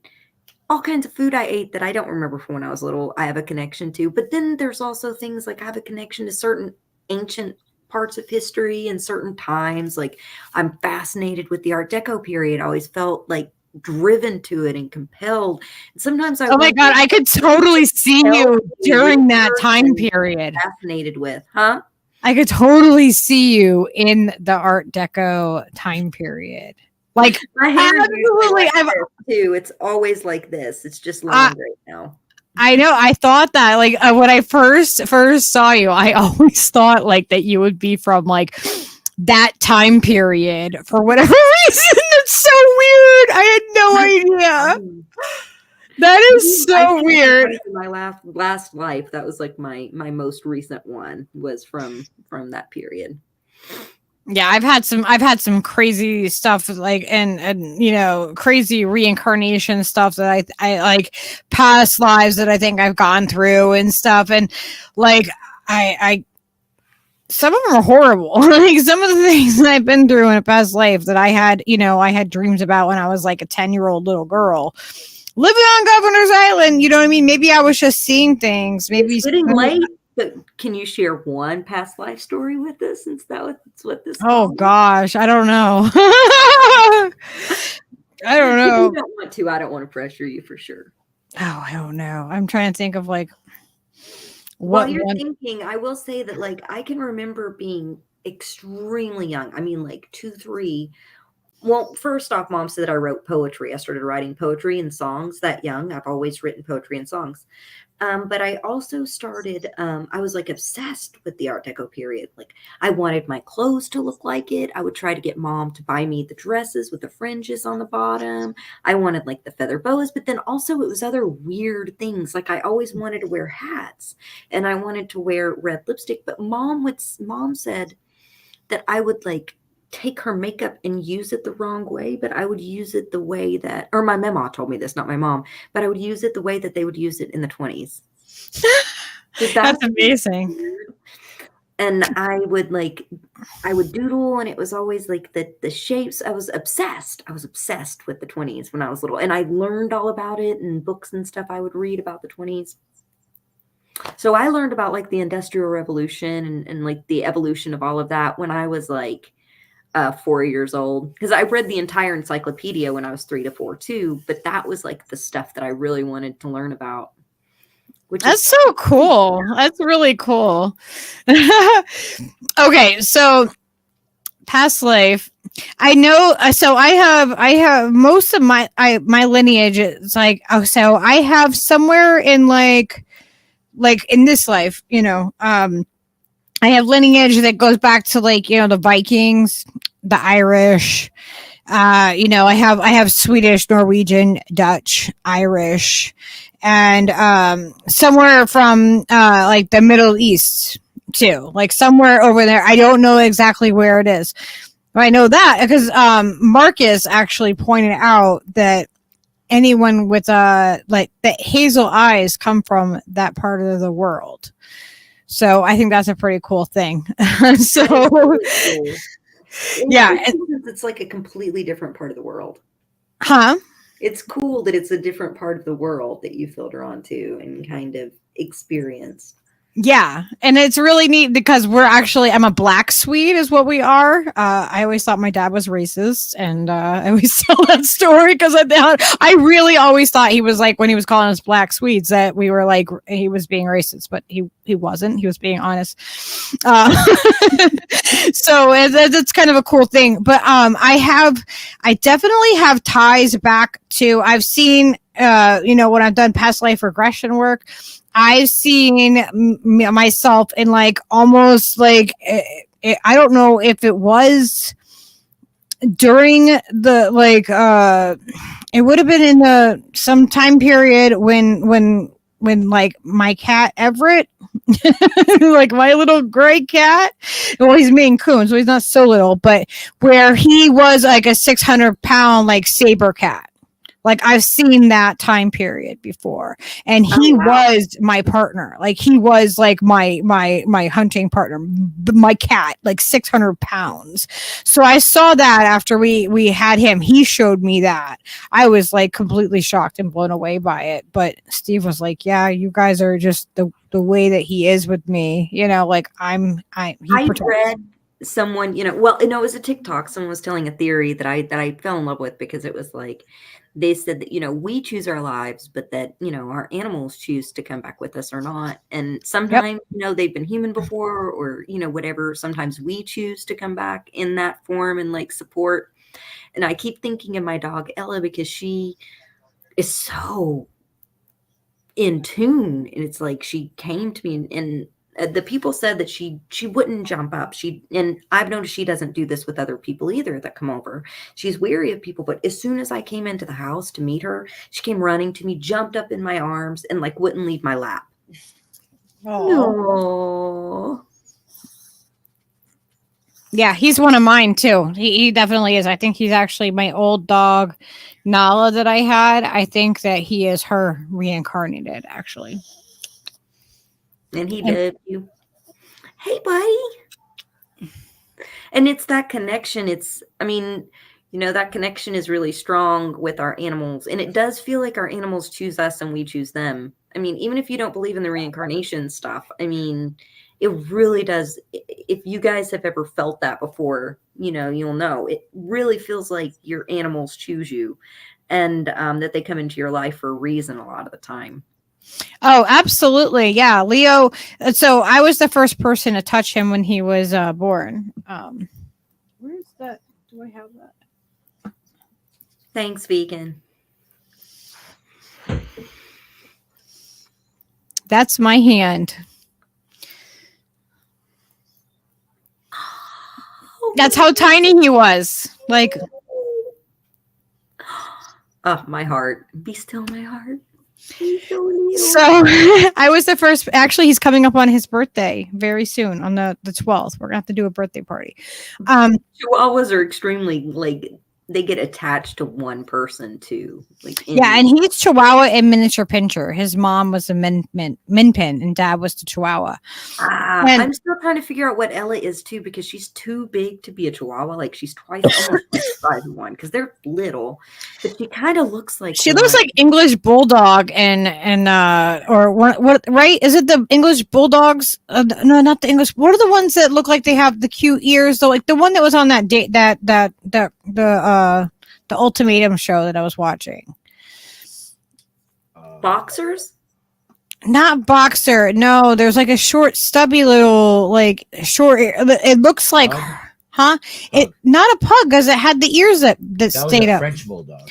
That was a French bulldog. That's what it was. Yeah, French bulldog and like Chihuahua, maybe. Like this. She's Yes. Frenchies are cute. French bulldogs are so cute. I freaking they're adorable. So she might have that in her. Yeah, that might be the chubby factor. It might be the chubby factor, exactly. But yeah, Leo, basically he's been with me almost his entire life. Like he was supposed to go to somebody else for a time, but then they didn't end up it was a teenage girl that was supposed to have him, and she didn't my friend had she said I repoed the dog because the guy didn't pay for him. And then I ended up, and she was like, yeah, if I want him, if I couldn't think of anybody better for him to end up with than you. And so I was able to make, make payments to her to pay for him. And yeah, we've been we've been together since he was conceived. I was there. I was there when it all happened, and I took care of him when I was babysitting him and his mama dog and his brother when he was born. He was 3 days old and he was at my house. You know what I mean? I was dog sitting the new babies. Yeah, that's how close I was with him and with the mama dog. And I used to put him in my in my bra and stuff like that, and he used to sleep on my chest when he was before his eyes were even opened. So yeah, we're really, really bonded, really close. And he's my service dog, so it's really important. Even when we're just at home and stuff, if I go if Steve comes down in the morning or whatever, usually he'll wait for me to even come down to use the bathroom and stuff like that. And he'll wait, he needs to be, he knows I'm on the job, I need to be with my mom, or he'll come back up. If you know what I mean, if Steve gets up before me or Skyla and they let him out or whatever, he'll come back up to, being right there. He's just so good. He's just always on the job. Is the same way now, though, that Lydia's older. She'll sleep with her. She'll go and she'll sleep, and she'll sleep with me through part of the night, and then she'll go check on Sis and sleep with her, which makes me really happy, because at first she was just connected at my hip, and now she's just as connected to Lydia in a lot of ways. She still favors me, but sometimes I'll go to get her, and she's with Lydia. She's just and I'm like, okay, just stay. She's like, I reject you. That's so funny. That does make me happy, because I'm glad that Lydia has a little doggo she's bonded with too. So I'm like, okay, you can be bonded with my offspring, I guess. That's cute. That's so cute. Oh man, so that was a fun, we need to do these. We need to do ones where we're kind of breaking up from the, all the heavy stuff that's happening, and just be able to just let stuff just let it go. Let stuff out there, let it vent it out and all that, because I think it's beneficial for us to be able to do it. Talking about the paranormal stuff is kind of fun. That's really fun. Yeah, we'll have to do it. We'll have to do it again. We'll have to talk about it more, because thanks for having me on. I haven't been on a show not talking about politics a really long time. I think I was on Savage Joy's show the other day, and we were talking about women, and we were talking about yeah, I tuned in when you were on that show. Yeah, I stayed for the most of it. Yeah, I didn't know if you knew I was in there. Yeah, sometimes I watch it and I don't always write in all the chats, especially if I'm doing something else or whatever. But I remember you commenting, and I was like, oh, yay. Yeah. I think it's a lot of fun. I feel like we do go down the rabbit hole of that kind of thing on kind of the left, and then like we leave all the fun stuff out. Like you have to go to like another channel, usually conspiracy theory channels, and I've got some that I watch that I just, I'm very skeptical, but I watch them because I'm like, what are they talking about now? And I get like sometimes I go down either the paranormal or the conspiracy theory TikTok, right? I know everybody does it. You guys that are judging, that are like, I don't believe in that stuff. You do it sometimes. Well, most people, not everybody, but most people on TikTok looking up conspiracy theories. They're like, Madonna's a devil worshiper. What? It's like, yeah, they were charging her in another country where she got hurt, where she had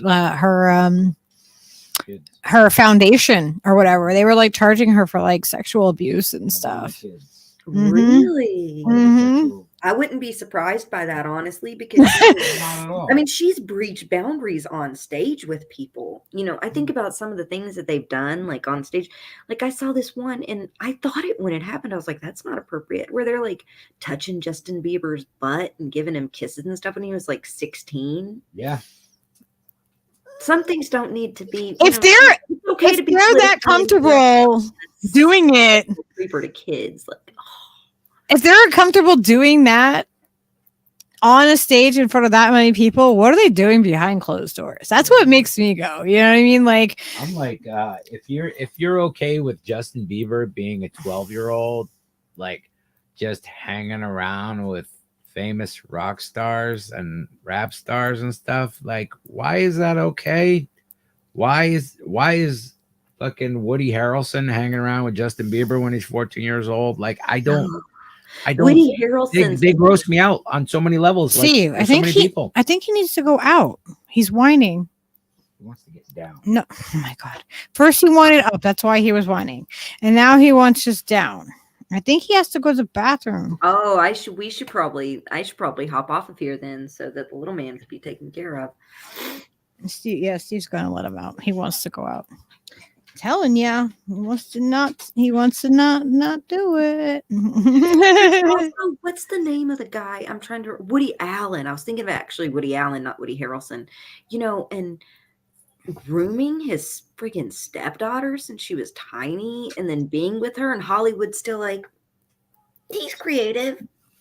Yeah, it's gross. How are these things acceptable? There's like, just like, I don't watch a lot of like the Hollywood kind of stuff or whatever, but like I'll put like, we have Netflix. Like that's like my kind of like my vice of propaganda kind of stuff. You know what I mean? Like I know that what I'm watching is propaganda. I try to find something that I can like just stomach enough. You know what I mean? Like it's good to watch that to know what people are saying too. I wouldn't just avoid mainstream media. Sometimes there's true stuff on it too, but it's good to know what they're saying at least, even if you don't believe anything that they're saying, so that you're informed about what's going on in what everyone else is hearing. You can kind of get the pulse of where, you know what I mean, like where the mainstream is taking things, but it's not hard. It's not hard to hear it, because if you just interact with shitlibs on Twitter, you'll hear that. Like you just gotta, they'll cite it. They'll cite that as a fact. If you watch the news for 15 minutes, you'll get all the pertinent things that are actually occurring in the world and all of their subterfuge of spin. And then you can go source the information yourself.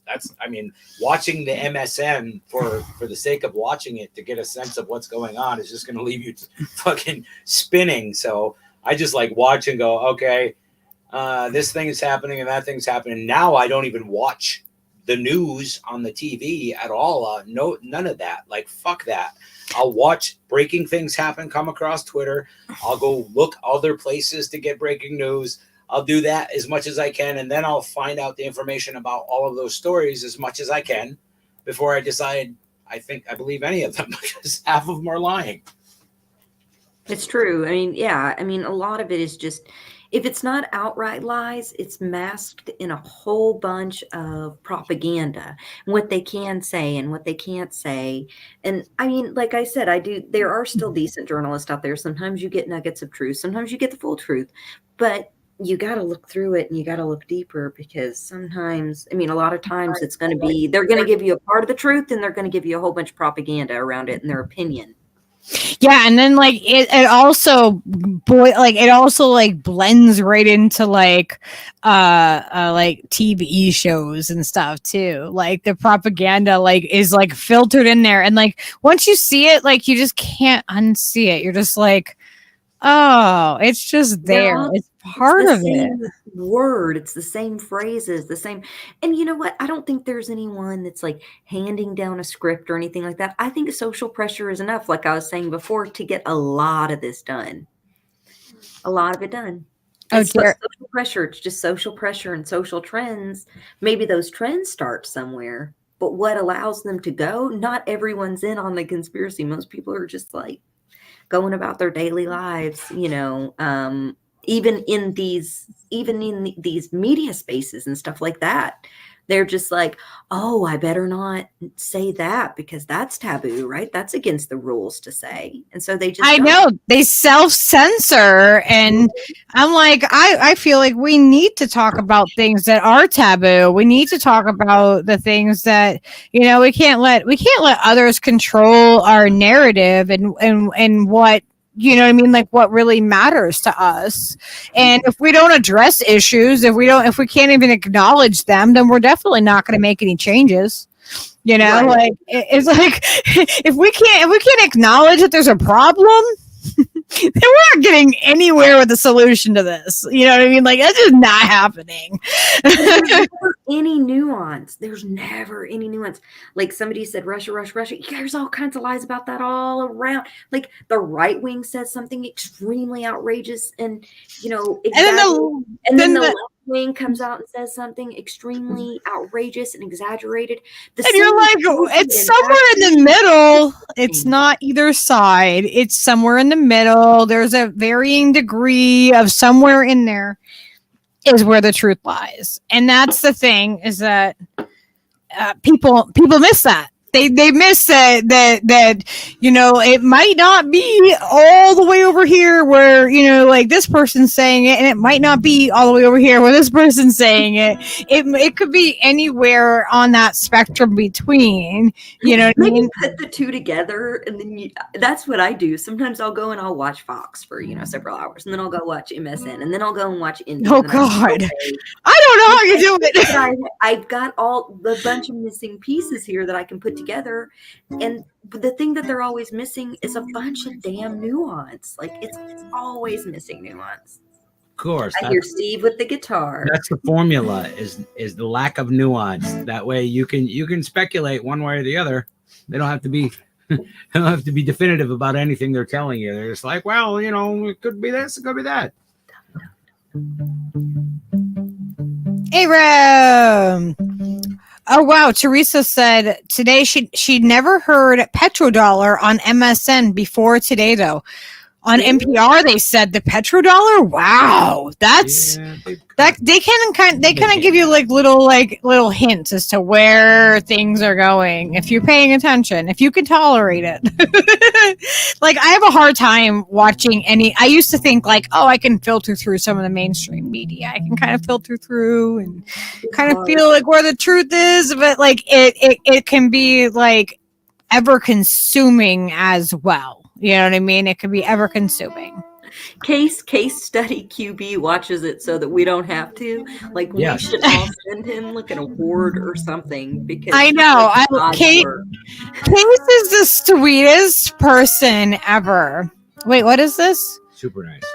Pat Robertson dead? Robertson dead? Oh. Pat Robertson's dead. What? I thought he died already. I thought he died many years ago. Mandela Jr. I don't know. I don't know. I can't. You have to click on it, Steve. I'm trying. I can't click on it right now because you did something. No, the computer just said chat go away, and then that is really weird. Now I literally do remember him dying in like 2017. Yeah. Okay, are we having a Mandela effect? Are you messing with us, Aram? I That is a literally remember this possibility big I thing with hadn't Pat considered. Robertson and then his son and him dying, and like people were debating whether or not they should celebrate his death. And I think he was like 87, 88. How old was he? He was old as shit. He was the 700 he's Club not- guy for He's fucking 93. 93. Yeah. Jared Brown said it's true. It happened today. Amazing. This is weird. Weird as fuck. I thought he died 20 years ago, man, or at least 5-10 years ago. So like I a thought he while back. died in like 2017, right after Trump was president, and everyone was like, maybe it was another evangelical like It must- leader that died that I'm getting confused with. I mean, Yeah. that could be it. But I feel like I remember it was Pat Robertson, and everyone was like on there arguing whether or not we should show empathy to his family or not. Like they stopped letting him be on TV, right? After a while, like Oh yeah. okay, because I Well, mean, maybe I it was like remember Billy him. Graham or some shit, and I'm just Yeah. getting him with Pat Robertson. Yeah, We're yeah, getting Mandela That's effect probably- right now. That's probably what it was. Billy Graham passed away around that time, 2016, 17, maybe 15. I don't And know. all these fuckers are the same. They're like all And they're old white all- men they were look all the same old and as say the dirt. same shit. So They were all grown men when I was a little kid starting school. Like I remember. How funny is it that like at the end of when we're wrapping up, Aram comes and drops something that makes us go, wait, is that a Mandela effect that we were talking about earlier? it's hilarious. Nobody knows this, but AREM is actually a government psyop sent here to confuse us all.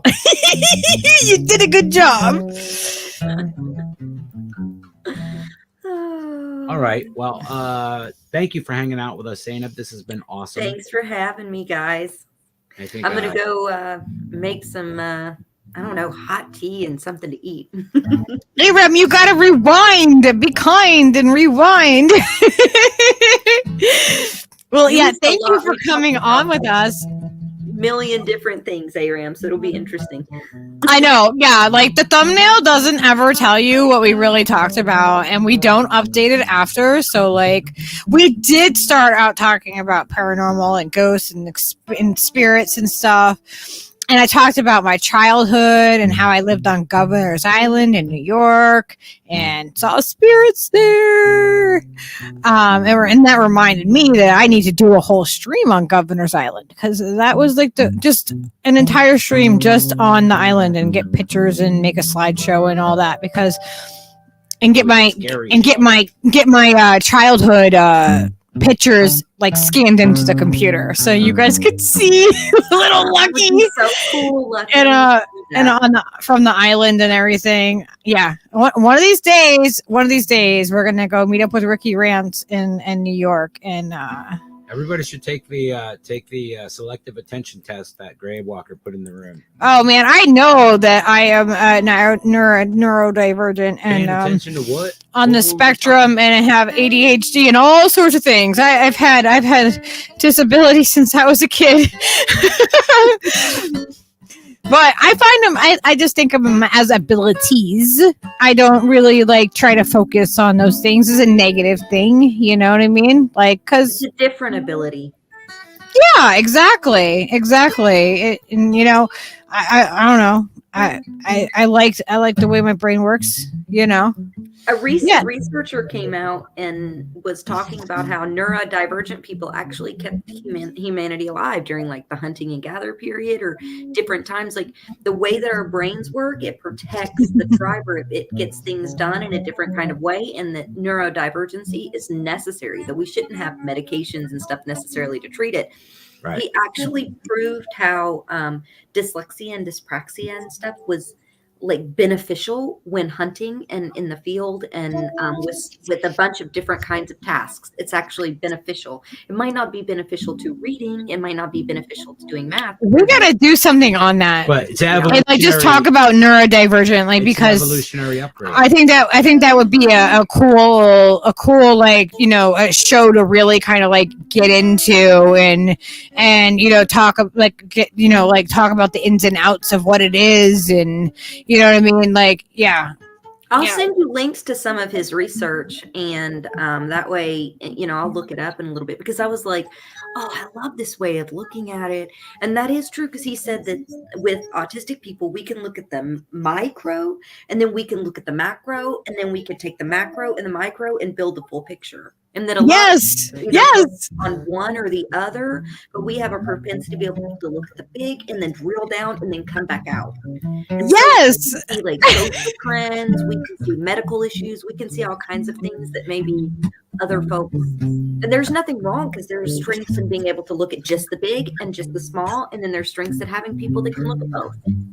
Yeah, I feel like it's definitely, I always thought about it as like, just like a superpower. And I just try to, although it's really frustrating at times when I can't spell something that I knew how to spell, like, yesterday, really basic stuff that I've known how to spell my whole life. And I will just get it backwards. It will just be all jumbled up. I'll have the letters. It's just completely jumbled up, and I cannot figure it out. I get it. I have the same thing, and I'm a journalist, and I get it, and I have the same problem. And I've worked at places that, like, because of my spelling errors occasionally, which my teachers told me, they were like, it's about building the story, and it's about getting the narratives, and it's about telling the story. Editors can help anyone with spelling. Don't worry about that. But I have in the professional world, because I've had occasional spelling errors, which now I use tools and stuff to help me more than I had before. But they would be like, okay, well, they would kind of look down on me or think that I'm less than, or think maybe she's not, as qualified a journalist. And it's like, I just misspelled a fucking couple words. Like, I've been researching the hell off this and that. I've been doing this and that. I wrote the whole damn story. I did all these other things, and I misspelled 2 words. And then all of a sudden I'm not a good journalist anymore. I have a disability. Yeah. Like it actually, like, teachers weren't able to take off points for spelling for me in school. Like, that was a thing that I was able to do. And then, like, I was able to use calculators in school. It was like unheard of, but because of, the way that they did all kinds of testing on me as a kid. Like, actually on Governor's Island, it was my teacher there. I think her name was Miss Clausen. She's probably, you know what I mean? Like, she was my favorite teacher from grade school, because she was the first one who actually cared, and then put me through for like all this testing. And because, like, she was like, no, you're intelligent, but like your IQ is high, but you're having all of these different, like, my brain just worked in a different way. And, it was really hard. It was really frustrating as a young kid, like, because you weren't tested for that stuff. Like in the like the 80s and into like the very early, like, 90s. So yeah, you're right. Yeah, it wasn't as common of a thing, but no, I had it in school. I had like I don't know, like, Angela. They had like, I know now they call it like a 504 plan or whatever. Like, that's what, like, Skyla had that. And, like, when she was in school, because I knew to advocate for her to have that. But, like, when I was a kid, it wasn't common because it wasn't like I didn't need special education. I just it was like alternative, like, classes that they gave me. And like, I had extra time on processing things, on tests, and they couldn't take any points off for spelling, and I was able to use a calculator and stuff. Like, somewhere I have some of, like, my school records from that time period, and some of the stuff that's in there is really fucked up. Like, they're like, yeah, she has a problem with authority, and like, PTSD because of it. I daydreamed all the, like, she's the daydreamer. Yep, and they would say I would daydream. I would, you know what I mean? Like, I would, like, I wouldn't always pay attention in class, and then and I had a problem with authority. Yeah, because I didn't like, like, I don't like being told what to do. I have PTSD. That's part of the reason why I have a service dog, is because I have a problem with authority. It is in my medical records. It has been for a long time. That's probably because of the abuse I went through as a child and growing up and being a military brat. But I understand that. I really do relate to that. I mean, part of it is complex PTSD from when I grew up, you know, and wanting to make sure that I have like enough control to where I'm not in that situation before. And you know, once you've been in that situation though, you end up being in the patterns where you get back in it and you're like, fuck, it happened again. You know what I mean? But when I was little, I heard that about the PTSD, but not about the PTSD, but about the paying attention, the authority, you know, thing. But autism also, it's very, very common with people with autism to have issues with authority as well. So, I check all the boxes. Yes, but also autism can be one of the factors for a lot of people that are autistic. I feel like I connect more with people who are autistic sometimes than non-autistic. I feel like. Sorry, Steve. I feel like. No, that's okay. Like he's not neurodivergent like at all. Like Mouse, so it's really like he like there are rules. we were talking about neurodivergency, and both myself and Teresa both immediately thought of when you hear the word neurodivergent of the scene in the 12 Monkeys film where there's a man in the asylum with Brad Pitt telling him, "Don't worry, friend, I'm neurodivergent," and it goes on to explain that I'm fully capable of imagining a completely alternate universe, and that he just goes off on this whole thing. And now we're going to watch it. The very, very first thing I thought of when you mentioned neurodivergency the other day. I thought of that film and that scene in the movie, and Teresa just said the same fucking thing in the chat. I was like, wow, I did the same thing. That's crazy. That's like one of my favorite movies of all time. So good. That's not even the topper. The topper is that Mouse, our buddy Mouse, of legendary stature, his dad is a fucking virologist guy, and his little brother, basically is the Brad Pitt person in the fucking 12 Monkeys movie. If you guys know anything about the premise of that movie, that's just what? And I'm like, Mouse, you have to come on and break some of the shit down, dude. This is just Mouse, and you are overdue for coming on and showing me that handsome noggin. Okay, that's it. Too bad. Yeah, I'm a normie. Yipper. That's it. It's funny because Steve had to get he had to adjust. You know, if you my neurodivergency. If you're not used to somebody, and then he has me, and then he ends up with Skyla and I both, and we're both like that. Like, I think it's funny because they're all like, "Oh, there's ghosts everywhere," and I'm like, "Yeah, whatever." Well, it's not just neurodivergent in that way. It's it's all of our other things, psychic quirks that you guys have, and fucking just weird shit that you do.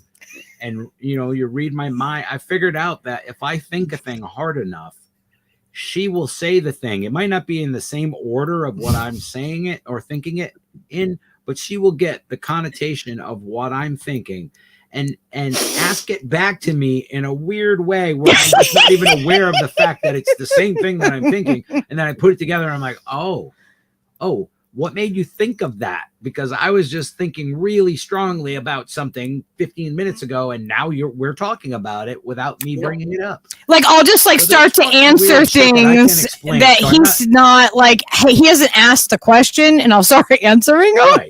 And I'm not like completely as skeptical as I once was about like supernatural and kinetic stuff and mind stuff, because I know that it has to be real on some level because I literally live it every day. So I know that it's our thing. You know what I mean? No matter my practical mind is like, no, just be reasonable, jackass. You just know that because you said it in your sleep or whatever. You know what I mean? Just like trying to reason it out. I've got explanations. None of that shit is real. Use your eyes. You guys are crazy. And now I'm feeling bad for my bed, like my closest friend ever in the whole wide world. I love him more than anything. Living with him right now with me and Lydia. Yeah. And our weird asses. Now I'm starting to wonder what that's like for him. I know, right? You just be like, all right, so you got to do a tell-all interview with Lucky. It's okay. It's okay.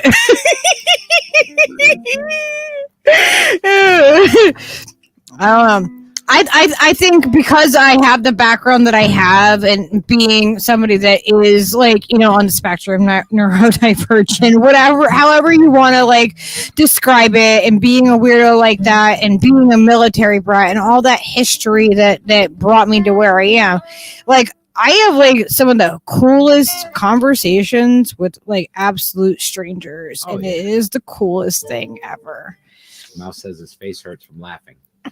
Well, guys, I'm gonna let you go. So Yeah, we're gonna head out. This has been so much fun. I just feel like I was hanging out, and I'm sorry I was getting distracted with the dog and everything else earlier. But Do not apologize at all. Like, that's just not necessary or as needed. Casual as it gets. Yeah, like, we're totally fine. Like that is wasn't professional, you guys. that we don't expect it. Like, this is where you put your hair down, okay? Like, there's no like, expectation of professionalism when we're talking about things like. Well, good. I didn't think there was, but still, I was up like 5 times. I was like, I also didn't want you to think I was being disrespectful, but thank you. Oh my gosh, no, not at all. Don't even worry about it. Like, take all that worry and like, what is she doing? Like, take all that worry and just don't even like let it like bother you. I had pants on this time, so I could like get it on. I didn't have like my robe on tied around me or something. Oh my god, it's so funny. Oh. See, yeah, even Nipper's like, yeah, it's a relaxing stream. Exactly. That's what we're. This was a fun thing. Like, we need to start making sure we do this though. Something. Yeah. If they want, I want to hear everyone's stories. If they want to share, like after the video's over in the chat right now, or like where we tweeted, Lucky tweeted about this stream. If you guys found it there, if you guys have any like Mandela effects or ghost stories or something like that, I think it'd be really cool to hear from the Tell chat. us your ghost stories. I love and know. I'd love to hear your stories, and I think it'd be so cool. Yes. Oh, of course, vegan. Why would you have a wrench if you can't drop a link? Yes, Everybody's please. got a wrench. All right, I'm gonna play a song. And She's going to drop the link for the March for Medicare for All fundraiser. So yes, please do that. Well, I'll see you guys later. I'm going to hop off of here and listen to Steve in the background, turn you guys on YouTube. And thanks for having me. I really, really had a lot of fun. Heck yeah, this is Awesome. Let's do it Thank again. you so much. Yeah, we have to start doing a regular thing where it's just like a wind down show. Like, Paula Jean and I used to have wine and wine nights. We could do something. Oh, see, there we go. the wine mob, wine mom wants to be heard. Yeah. She's trying to manifest. Wine mom misery. Oh God, I don't want to be called a wine mom though. They're all neoliberals. You could be pseudo wine moms, pseudo wine moms. Not your wine moms. Not your wine. Not your normal wine mom. Bye guys. All right. Yeah. Make sure you gotta do something that's not gonna get a ding. It's an Allman Brothers song for fuck's sake. No, you can't do that. Don't do that, Steve. They're not going to let me. No, I got super chats. They're going to take the money. The Allman Brothers was going to take their money. You got to play a Steve song. That's not true because when you get the thing, it just says that they're going to share the fucking thing with you. You have to share any monetization with them if you play their music. Oh my God, Steve. All right. yes, aggravated progressive. The rules are strange. It's a strange thing. Even if he plays the music like on my stream, they might take it. They charged me one time like $8 to do a stream. They're not supposed They to. did. I don't understand why. I don't either. All right.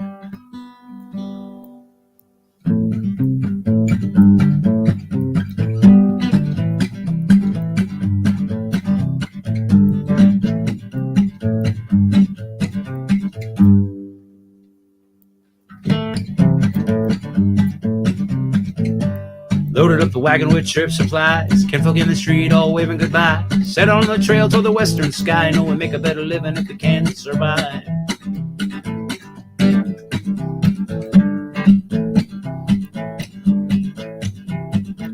Well, the first 100 miles only took 3 days, cause the Pequot Nation still stood in our way. Paid for our gas with pockets of change, headed out back on the lonesome range. If we could only make it to New Haven, we could only find some tickets to the show. We could only smoke a little bit of cayenne, but ooh.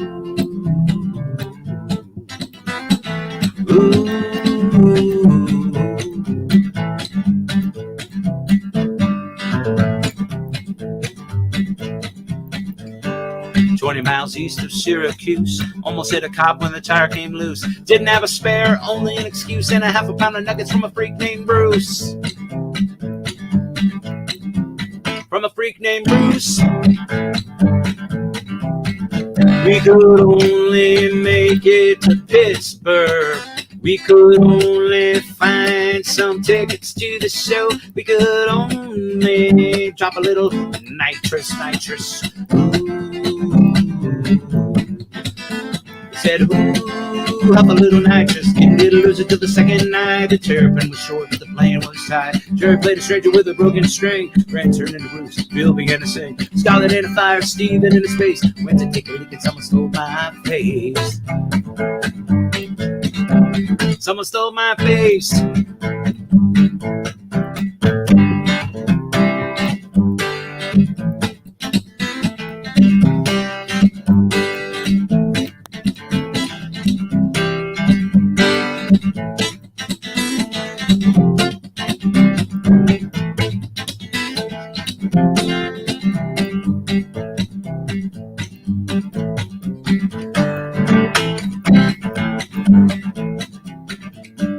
Camping in the mountains of the Great Divide, the wagon up and down back in Telluride, eating nuts and berries, we were barely alive. Couldn't thumb a ride, no matter how we tried. If we could only make it to Vegas, we could only find some tickets to the show. We could only find that damn UFO.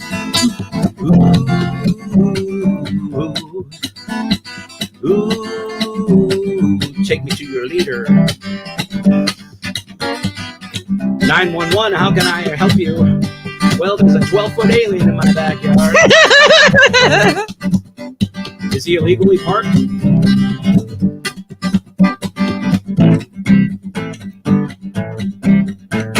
And then they came by with the little thing that and erases your memory. The Will Smith Big Pen thing. Well, if we could only make it to Frisco. The Sea Mouse said it. If we could only find some tickets to the show. If we could only drop a little bit of liquid, you might see the UFOs too. What else are you gonna do?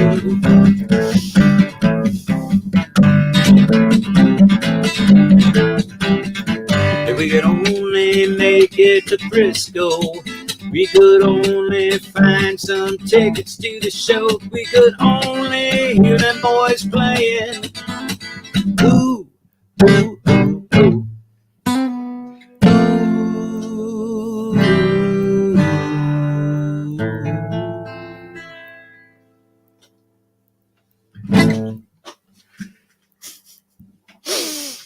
Aggravated Progressive says hide him in the shed. Hide them in the shed. 911. How can I direct your call? There's an alien in my backyard. He's trying to bum cigarettes off me. And then Norman has some advice for everybody, and I'll put it up here so it doesn't get retracted, because we know that Norman loves to do that, and I love Norman. We all love Norman, even when he's inappropriate. I like him mostly. I think it's hilarious when he's like, "Oh, shit." Vicky saw a thing in the sky. I'm not kidding. On the way home from work, it was like a giant ship. Okay, well, Vicky!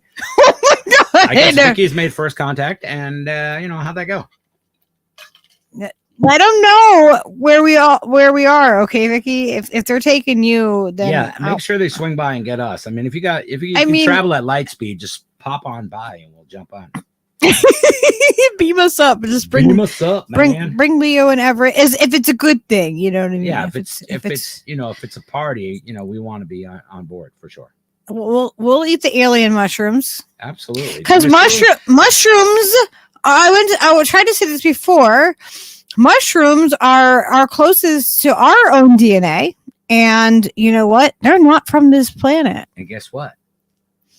All the plants, they have figured out, all the plants are sentient. So that means that the mushroom is tired of being fed bullshit and kept in the dark.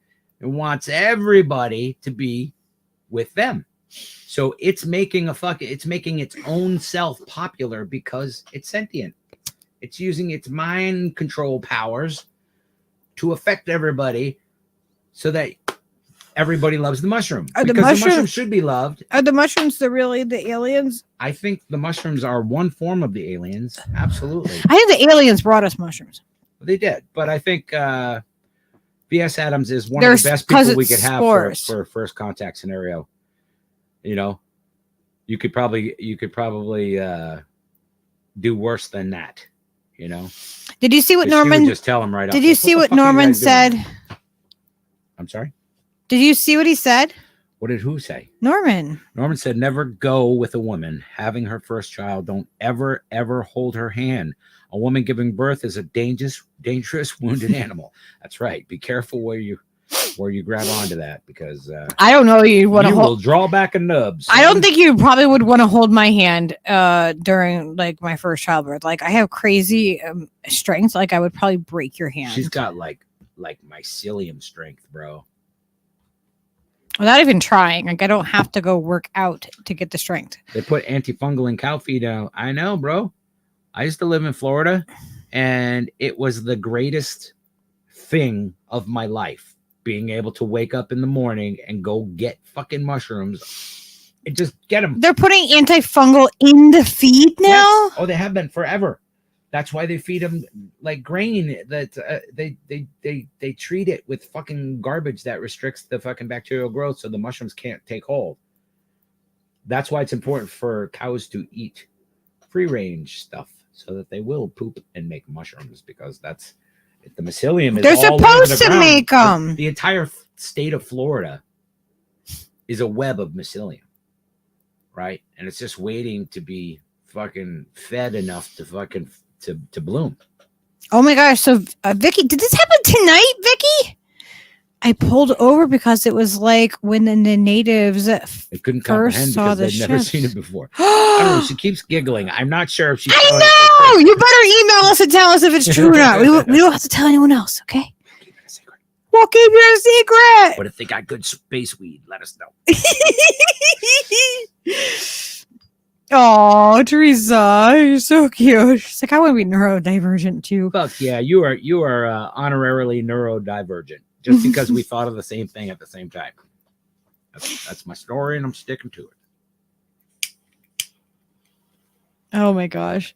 Okay, this was so fun. I know we were supposed to stop, but we love you guys so much that we just stay and hang out with you guys. We will be back. What's today? Thursday? Probably later. Friday, Saturday. We'll definitely be back on Sunday. And next week, next Thursday, I am having the OG Trampa on. I'm having Buck Angel come on. The following week after that, on Sunday, we're going to not be here. We're going to be at a fucking party. We haven't done that in about fucking ever. So we're actually, I got asked to play a party. We're going to be doing a festival. They're going to, you know, I was like, maybe I'll live stream the set or something. We definitely should. I definitely negotiated an awesome deal. I got to play for an hour or so, get a bag of weed and $50. So if anybody needs any kind of, you know, singing or playing or singing and playing or just bad jokes, dad jokes, all of those things, $50 in a bag of weed, and I'm your man. I gotta get Leo dancing and getting his dance moves down, and I haven't spun my poi in I don't know how long. I say that, and Leo was like, he snorts at me. So apparently, yeah, he's like, Mom, yeah. Yeah, we'll try to stream that. I think we'll be able to do that because I'm pretty sure my buddy Mike, who's organizing it, is going to stream it anyway. So we may be able to just, you know, set it next to his rig or whatever. Yeah, I'm sure. I'll take the Zoom camera and shoot it, even if we can't stream it live. We can always play it up after. Mm-hmm. All right. Well, thank you guys all so much. Vicky, I can't wait for you to get your items. They should be coming there soon because they went out. What was it, yesterday that they left in the mail, or was it the day before? Day before. Day before yesterday. Yesterday. Was it yesterday? Because the post office was closed on, the site was down. Yeah. No, because we tried to do it the day before yesterday and it couldn't work. So it worked yesterday when I woke up in the morning. Okay, so you should be getting your items very soon. I cannot believe I got it into that box. Believe me, I got some folding skills. I do. I got some folding skills. All right, we love you all, and we will see you very soon. Once again, thank you all for watching and stuff. And good also night. share this out to your social mediums and smalls and larges. And everybody have a good night and be nice to each other. We love you. Good night. He just wants to go to bed.